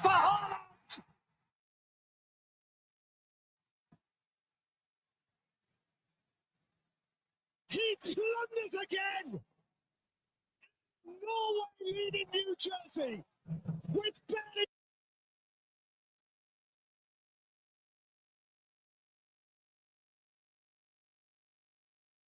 Here, they're in field goal range, of course, but looking for more here. 47 seconds to go. A look to the end zone. Touchdown, Edmonton. Austin Mack.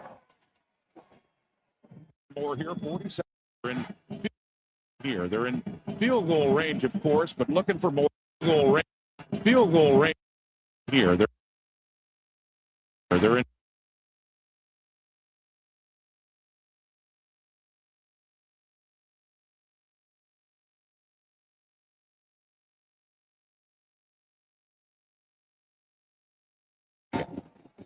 Second and goal. More pressure coming. Bajard to the end zone again. Edmonton touchdown. Keon Julian Grant has another. His first 2 touchdowns. Second and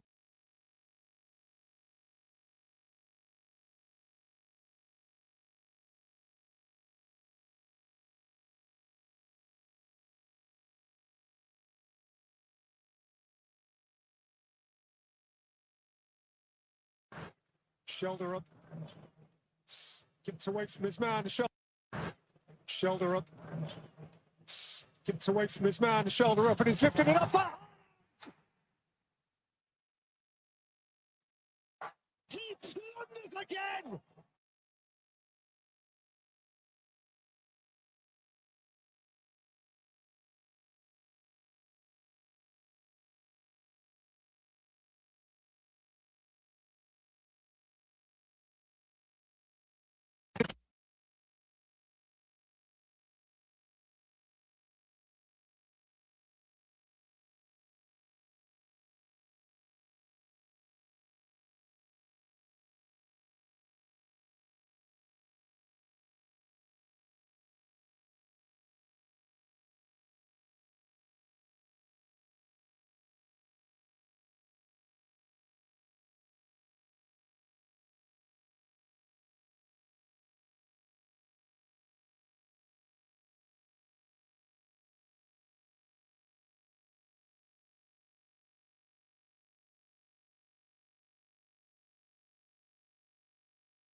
He's the only person to win an arm wrestling contest with the Philly Fanatic.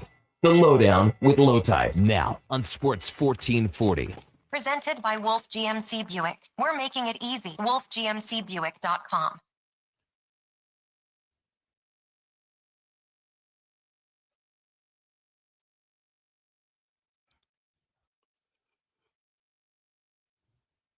This is the Lowdown on Sports 1440 for Wolf GMC Buick. Check them out, wolfgmcbuick.com. 124. We are now joined by Jason Krueger, our headliner of the day. Brought to you by Faber. The city knows what a comeback looks like. If debt is holding you back, Faber's licensed insolvency trustees can help create your financial comeback. Book your free consultation at faber.ca. Jason joins us now. How was your weekend? Well, Sunny Al was a nice change of pace. I'm like, what is this big orange ball that we saw a little bit more of? So that was nice. I saw my first dragonfly. That means the mosquitoes have an enemy. Good. Need a few of them. Need a few more. Okay, there's so much happening in the world of sports, and then the Leo Carlsson offer sheet comes down. We've had a little time to massage this and think about it and digest the deal.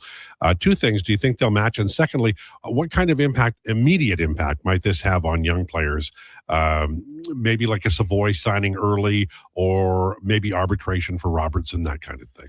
Well, I still think it's unique. Like, remember when Shea Weber got offer sheeted? It didn't lead to suddenly all other defensemen getting huge paydays, right? So I'm not sold. They're now, granted, the cap didn't go up as quickly in that area as it is right now.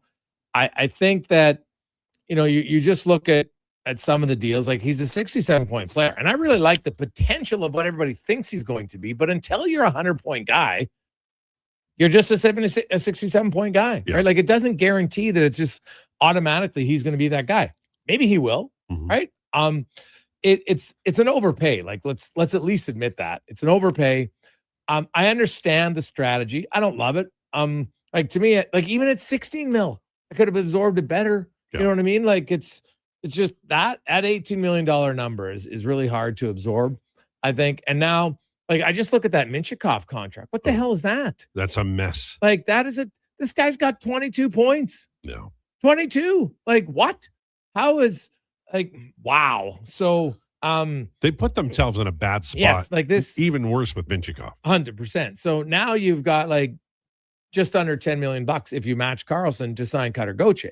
Yeah. And now for a 1-year deal, maybe he accepts. He's got no arb rights. He's got no offer sheet rights. So that obviously would play into it, but they're in a tough spot here. I thought originally, like, oh, they're going to match it because they just feel like they have to match it. But even Philly. So let's say Philly gets them. Then they have to have 3 value contracts to make up for it. Because they have $11 million left, and both Zegras and Drysdale have filed for arbitration. Yeah. You think they're going to get those two? Like, if Jamie Drysdale looks and says, Minchikov just got 7.2, look at what and here's the thing that I don't like. The Minchikov one is so outlandish. It's asinine. Brandt got basically 7.2. Yeah. And Minchikov got more. But Brandt had 40 points. Minchikov had 22. And Jackson Lacomb's there. He's not suddenly jumping up ahead of him. So, yeah, that Minchikov deal, I just don't get it. Yeah. So, now I know that you can't now, because it wasn't arbitration, you can still use that as a comparable, but I'm sure that's the top end one. And usually in comparisons, you take out the outlier, and that's the outlier at the top. But if I'm Jamie Drysdale, I look and say, well, hey, I'm probably getting close to 7 mil. Yeah. And so if he gets 7 mil, and Trevor Zegras, and I kind of joke about it, Trevor Zegras had 67 points last year. So he looks and says, you know what? Even if you guys don't think I'm as good as Leo Carlsson, how about I'm half as good? Can we agree on that? I'm half as good, so I should get 9 mil. Well, so, like, either team now has screwed up their internal salary cap significantly, and it's going to be tough for either one to come out. I think I don't know what they're going to do, but I think there would be wisdom in the Oilers keeping their whatever 6 million or most of 6 million. Just spend the summer. If something comes up, then make the move. But there might be some teams in trouble here, for cap, or also, they get an injury. Now they got to sign another guy. Might be an opportunity here between now and, say, training camp. Yeah. Like, I wasn't a big fan of the Claude Giroux fit. I think it'd been okay. I don't think it would have been great. Like, Vladdy Tarasenko, what? Why the hell are you signing Terrace? I have no people talking about that one. I'm just like, well, they got cap space. You got to fill it. No, you don't. You don't have to. It's like some people when they see that they've got money in their bank account. What? No, I got to spend it. Right? You don't have to do it if you're the Edmonton Oilers. Save it, let it accrue, see what you can. Now, if you can get a guy in September on a $1.5-2 million deal like you did Jack Roslovic for 1 year, well, now I would listen. Yeah. But I'm not paying $4 million right now. Like that makes to me no sense. Plus, they got to sign Colton Dock. Yeah. He's going to get a contract here. And I'm guessing maybe he's coming in around like I actually thought both of the contracts on the weekend were slightly high in Stastny and Mockman-Doolin, and because I'm not sold, like I don't see Stastny as their top 7 defenseman. Do you?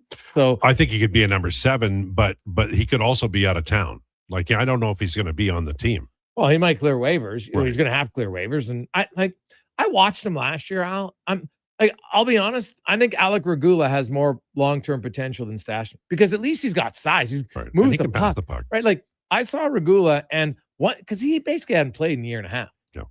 His last month and a half was much better. Yeah. And so, they got 9 defensemen, so they definitely don't need another D-man. And we'll see. It's going to be wild to see what happens in Anaheim and Philly this week. And then the fallout for Cutter Gauthier and Connor Bedard. What type of deal is he getting? And, Oiler fans should be excited. Like, I know it's only 2 years, but you have McDavid for 2 more years. Yeah. And if you do good things in those 2 years, there's a pretty good chance you might have him longer, right? You got Draisaitl for another 7 years, right? You got Evan Bouchard for another 3 years. Like I think there's some teams here that with the advanced cap space are getting screwed over in how to spend it. Yeah, I think if they ever get back to a final, they will win. I just think there's too much desire from the top end of this group. As long as they're healthy. Yeah, that's true. Good point. Enjoying the World Cup? Oh, I love it. Yeah. Right. Like I love everything about it. It's been fantastic. And Canada had a great showing. I know that, everybody has to get all upset and bent out of shape. And I'm like, did you honestly think Canada was going to go to the quarterfinals? Did anybody in their sane mind think at the start that was realistic? No. And they were right there. The first half against Morocco. They were good. Oh, well, they should have been up 1-0. We had the best scoring chance. And that's the difference. If you watch the Norway game, when you have an elite striker who doesn't need a lot of opportunities, Land's got a 70% shooting percentage right now. He's got 7 goals on 10 shots in the tournament. Right now, he's an elite shooter. And I always butcher his name for Canada. Olambizwe, or however you say his name, Right. My apologies. But that chance he had in the first half, just elevate the ball, you score, they're up 1-0. It changes the whole makeup of the game. Yeah. Now Morocco's going to have to press. Canada definitely doesn't have to press as much as they did. And Morocco basically scored on their first really good chance. On the free kick, it was a nice one. And, gets right through the defender's legs, right in the corner. What are you going to do? But, it wasn't really, to me, a 3-0 game because of, the late goals where Canada was just pressing, which was fine. But overall, a good showing. Now, what if Canada's healthy? If Kone's in the lineup? If Davies is in the lineup? Flores is in the lineup? And there's the other defender who sat out the last game as well. So I thought Canada did pretty well. I really don't understand the people that are getting, Davies, he shouldn't have been on the roster if he couldn't play. What? You think the 26th guy was suddenly going to do better? And here's the reality. So you got through the first 3 games, right? And the 26th guy on the roster, if you would have taken Davies off, wasn't going to impact those 3 games. And then you get to the playoffs. Davies played 15 minutes against, and when he came in the game changed. He made 3 or 4 great touches right away. And all of a sudden, South Africa's like, oh my God, we really got to focus on this guy. And if you watch it, they overloaded. Yeah. And that opened up the field. And then they scored, obviously, to date, the biggest goal in Canadian men's soccer history. Yeah. To get us to the Sweet 16. You take that all day long. Of course you want Davies on the roster for those 50 minutes alone. Yeah. And I was always told that when a nation wants a player, you get a player. And there seems to be a sense of, Davies didn't play because, he was told not to or whatever. If he could have played, he would have played, I believe. He didn't play. Now, he played the last game, and then, he is my concern with Alphonso Davies is you got hamstring injuries, and you keep coming back, and then you test it, and then, maybe you tear some fibers again. You just hope it doesn't become chronic. Yeah. And that's so I could see why he's like, yeah, maybe I could have played. Why come out there and I play for 10 minutes and now I'm back and maybe I do worse damage. Right now, did the club team tell him he couldn't play? No. Right. But were they monitoring it? Yes, as they should. But this more so came down to Alphonso Davies, and he understands his body. Yeah. I didn't hear anybody saying Sidney Crosby, oh my God, I can't believe he didn't play in the gold medal game. Yeah. Guess what? Injuries happen sometimes. It sucks. But that's part of it. You don't need to be full upset and have outrage over Alphonso Davies and somehow pretending that you know. Because you don't know. I don't know. You don't know. Everybody's just guessing. And usually the most when they don't know, always want to gravitate to the negative. Yeah. Jason Gregor joining us. He'll be on the air at 2:00 today, the Jason Gregor Show. I've watched the CFL when there's a lack of good quarterbacks. So when a weekend happens where they lose a lot of good quarterbacks to injury, I get a little concerned, Jason. That was a tough game, wild Hamilton weekend. and Winnipeg, right? So, but they got Drew Brown, so smart for Winnipeg to trade for him earlier because the cost would have gone up now. And you got Trey Ford and Hamilton. I didn't really love their play calling in Hamilton after Bo Levi Mitchell went down, for sure. Because Trey Ford, there's certain things that Bo Levi Mitchell does that Ford can't do. There's no question. But so we'll see now. But you need some depth and you need guys to come in and find out what they can do. And, there's lots of people that think Drew Brown could be all right. So we'll find out if he is or not moving forward. And it's tough anytime you lose, but that's just the reality now of pro sports. Injuries are going to happen. How much do you worry about Bo Levi? A veteran guy. It didn't look like a well, it's an ankle, right? Is that what they're saying? Yeah. So ankles, like, it still sucks, but it's not like an ankle's rarely career threatening. And this guy played unreal the last few years. Remember, people thought his career was over 3 years ago, Al. Yep. So I wouldn't count him out. And we're seeing elite athletes in every sport play longer. So I know he's 35. I think it is maybe 36. Yeah, he's a guy up there. And I haven't seen a report. Maybe it's came out today, but I haven't seen anything that says he's done for the year. But he's probably done for a significant amount of time. But hopefully it's not career ending because, man, he's a gunslinger. But that injury, it's not like a torn ACL or something like that. I think this is probably best case scenario in a serious injury. All right. What's coming up on the show? Well, Woodley's going to join us, and we're going to break down Devin Levi a little bit more in depth. Anderson, who spoke today for the first time since being signed by the Edmonton Oilers. We'll also talk about like the Bobrovsky bet by Toronto. Good bet, non-bet. We'll have Cody Fajardo joining us at the 4:00 hour today to discuss. You know what? Hey, his best passing game. Also, he had the most interceptions. They threw the ball more. Yeah. Their running attack, Al, just was too predictable, and their runs were all the same runs constantly. They were getting like kind of a delayed draw right up the beat. I'm like, maybe try to mix it outside a little bit. Yeah. So like their passing game with Rankin was better.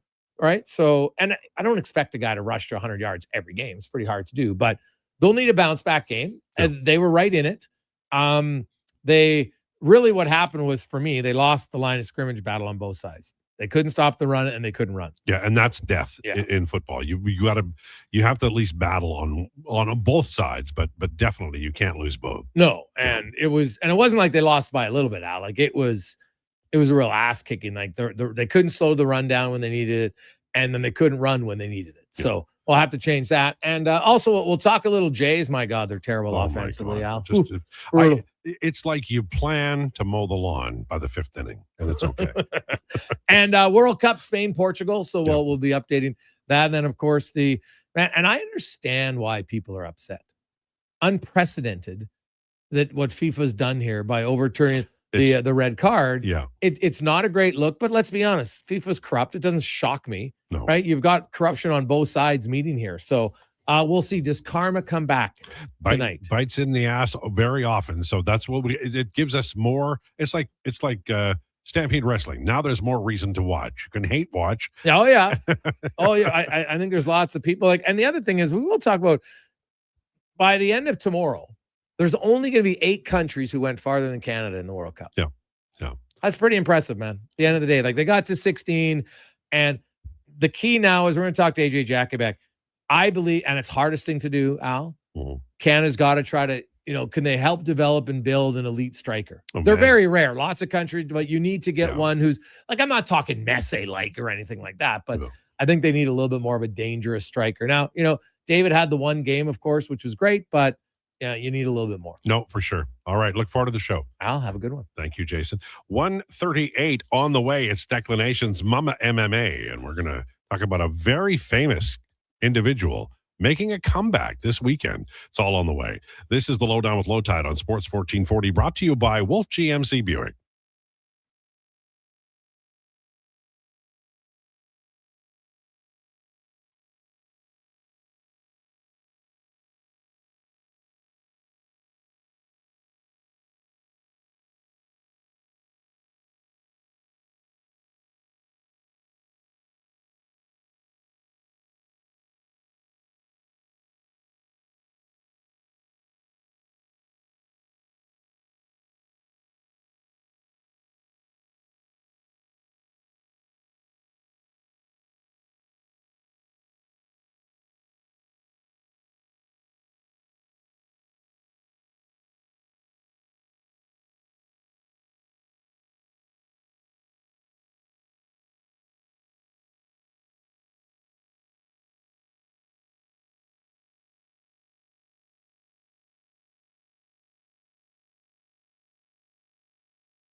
He knows all about the Expos and Oilers. It's the Lowdown with Lowetide on Edmonton's Sports 1440. Presented by Wolf GMC Buick. We're making it easy. WolfGMCBuick.com.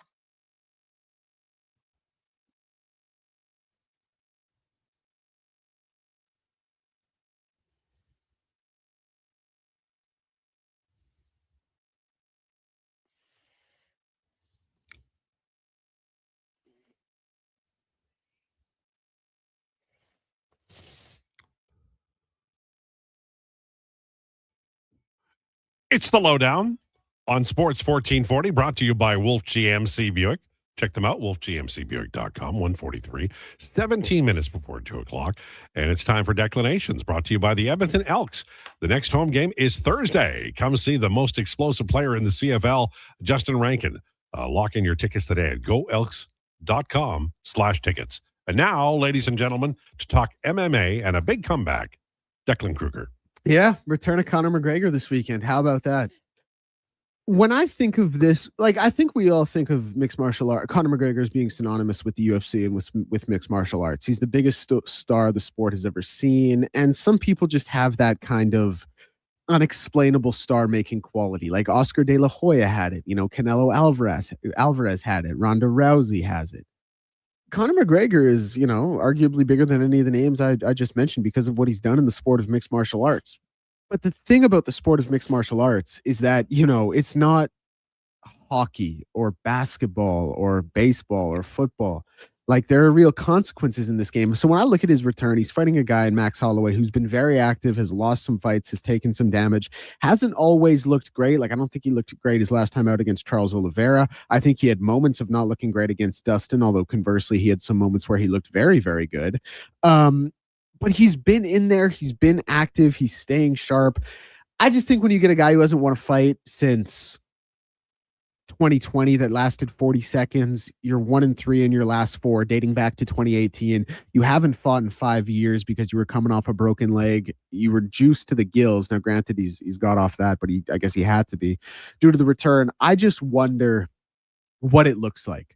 Like when Conor McGregor would fight in 2015 or 2016, or like that fight he had against Floyd in 2017, the Khabib fight in 2018, they were massive, massive events. But as the text line pointed out earlier, he's about to be 38 years old. He hasn't fought in 5 years.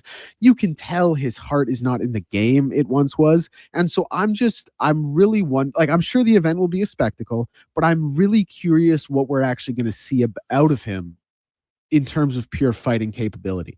Because he's going against like a volume striker who is going to make it super uncomfortable for you. See, in my experience in boxing, when a fighter is at this point in their career, if they're coming back, you would have them fight somebody who's like has some name recognition, but is not going to hurt the guy. Fight. And honestly, quite often it wouldn't even be name recognition. Right, it would be a guy. They would market it as a slaughter, which is more often than not what it would be. That really is the boxing way. The UFC's never gone that route. I would love for them to do kind of tune-up fights like that. I think it would benefit the fighters greatly. I think the big problem with that is styles make fights in MMA, and MMA is far more unpredictable than boxing, that you can't really risk a loss in a tune-up fight. Like quite bluntly, you will very, very, very rarely, if ever, see a loss in a tune-up fight in boxing, just because boxing is so, it's so straightforward. It's the sport of punching as opposed to the sport of mixed martial arts, which is boxing, Muay Thai, kickboxing, jiu-jitsu, wrestling, et cetera, et cetera. So the risk of loss is too great, but I would love to see them do it because Conor coming off this 5-year layoff, getting in there with a guy like Max Holloway, and I'm curious to know what people think about what Max Holloway is going to do and where he's at in his career. It just strikes me as a really tough go for him. Right. But I'll tell you this as well. The rest of the card is great. Like normally with Conor McGregor fights, what they'll do is like a boxing pay-per-view. They just, you get the main event basically. Like obviously you get to watch more fights, but they just sell you on the main event. The UFC has always built the card. Except for Conor McGregor cards, generally speaking, they've kind of been like, yeah, you'll take with the other 4 fights we give you on the main card, and then you get to watch Conor. This fight card is actually really good. Like Benoit Saint Denis versus Paddy Pimblett, that is an incredible fight and probably a title eliminator in a lot of senses in the lightweight division. That's actually the other thing to note. Conor and Max, 2 lightweights who are fighting up at welterweight. I never loved that, like fight in your weight class, but Conor kind of gets to call his shots, so whatever. Corey Sandhagen, Mario Batista, really, really good fight as well. 2 guys also kind of need a bounce back, but still on the short list to fight for the title. Brandon Royval and Leonard Kavanaugh is an incredibly fun fight in the flyweight division. And Bobby Green and Terrence McKinney, again, 2 all-action fighters. Like they have given us a real good card. So good, in fact, that Robert Whittaker, Gable Stevenson, and Cody Garbrandt are all on the prelim. So it's a lot to look forward to. I'm really excited for the return. Like he's never been my favorite guy. He's never been my favorite fighter, but his fights always bring kind of a special event. Like you get together with your friends, you watch it, you have some drinks, and it's just a really good time. So I'm really excited for it. I like the way you presented that and set the scene because This is awful. I hate it. But part of what appeals in whatever sport, boxing is what I grew up with, is the possibility of like a car crash, a big story. Well, and it sounds like this is a little bit, at least a little bit possible. Yeah, and Montana to Rice on the text line, he says, like, I love Max, but he's touchable. Conor McGregor still is the touch of death with that left hand. Max is certainly touchable. Max loves to take damage. He loves to get hit, especially later in his career. He's been way more adept at actually getting touched, like MTR mentioned. The one thing I would say about Conor is, like, obviously his left hand has always been his best quality, but like that 40-second fight against Donald Cerrone, he didn't really do any damage with his striking. He knocked him out with a head kick. He had some shoulder strikes in there. The fight against Dustin, like, he was able to land cleanly and not really do as much damage. Like, he's always going to be dangerous with the left hand, but he also, like, he hasn't knocked anybody out with his punches in 10 years. November 2016, that was the last time he knocked someone out with his punches. I'm not saying he doesn't have the touch of death, but like in his prime, we thought it was this indescribable, like, if he touches you, you go to sleep, right? Which in the featherweight division was kind of true. It wasn't really the case against, Khabib. It wasn't the case against Dustin in their fight. Even in his win again, and now in his win against Eddie, it certainly was, but Eddie kind of sucks. Like, I'm just going to tell it like it is. I hate to tell you guys the truth, but I have to do it.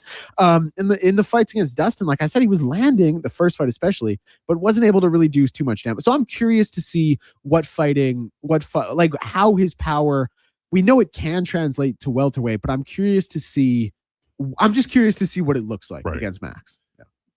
How far up do you think a fighter can go and still be effective? I think you can go up. Well, it's funny. There have actually only been 3 fighters. It's a good question. There have only been 3 fighters in UFC history to have knockouts in 3 different weight classes. Jared Cannonier, who did it at heavyweight. He then dropped down to light heavyweight, did it there. Then dropped down again to middleweight, did it there again. And Conor McGregor, who did it at featherweight, went up a weight class, did it at lightweight, went up a weight class, did it at welterweight. So I think generally speaking, like 2 in the history of the organization, that's pretty slight. We just saw Alex Pereira go pretty light, I should say. We just saw Alex Pereira go for the heavyweight championship, wasn't able to get it done.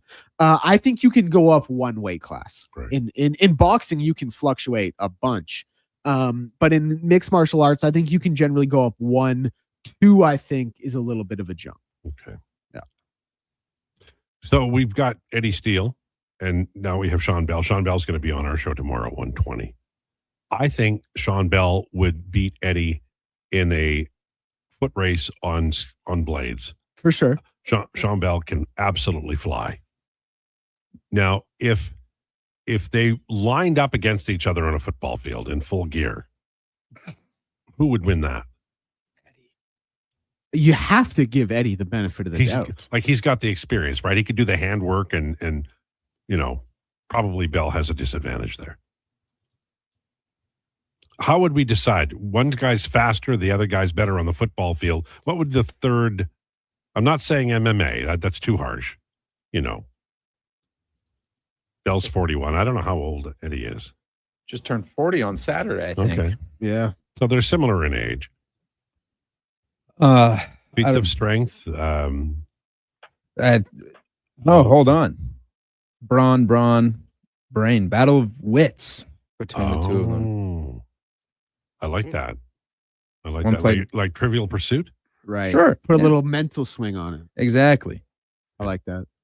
All right. Maybe we should make them. We should ask them trivia questions about Sports 1440 staff. I love that. We should do that just period. Well, Eddie has the advantage in that because he's worked here for 3 but years. we ask him harder questions. Oh, okay.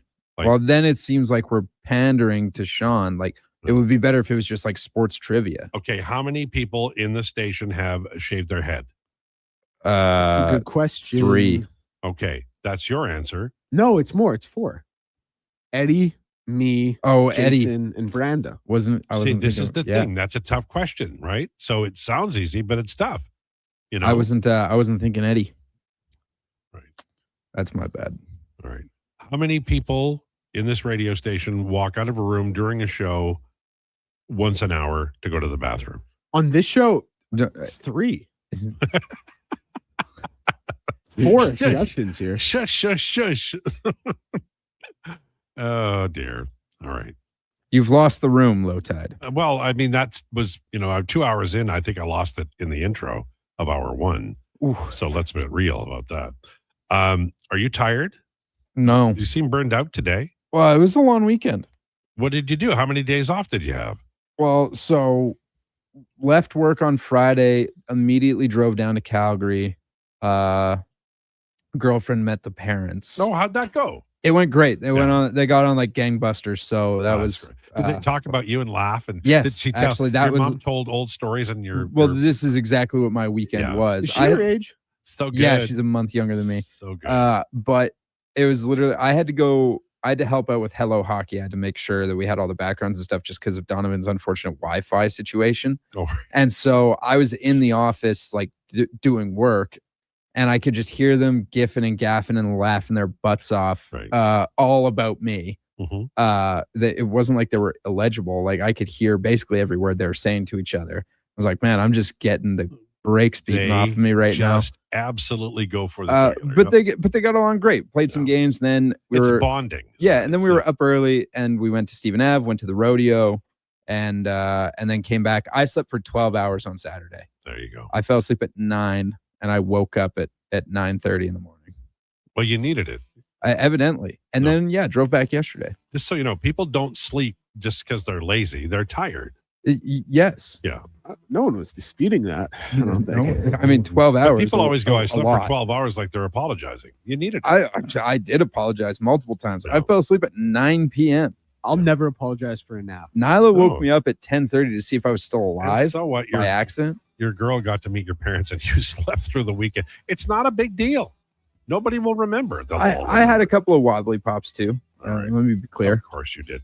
All right. On the way, Jason Krueger, thanks so much for tuning into the Lowdown. Don't forget, Sean Bell tomorrow, 1 o'clock on the Lowdown. Please enjoy your day. This is a Sports 1440 update. Brought to you by Sean Cunningham of Remax Real Estate. For your next move in the Edmonton or area, call or text Sean directly at 780-265-0165. FIFA World Cup action, Portugal and Spain tied 0-0 at halftime. The United States and Belgium will go at 6. MLB action right now sees the Royals lead the Phillies 9-1 in the top of the 5th. Yankees and Rays up next at 4:40. Blue Jays and Giants at 7:45. Kevin Gausman on the bump in that one. News from around the sporting world. Simone Nemec signing a 5-year, $36.25 million contract with the Calgary Flames. DeMar DeRozan waived by the Sacramento Kings and will become a free agent. And Quentin Post has signed an offer sheet with the Memphis Grizzlies. Elsewhere in the NHL, Jason Robertson and Trevor Zegras among the 15 players to file for arbitration. I'm Declan Krueger. This has been a Sports 1440 update. Sports 1440 in West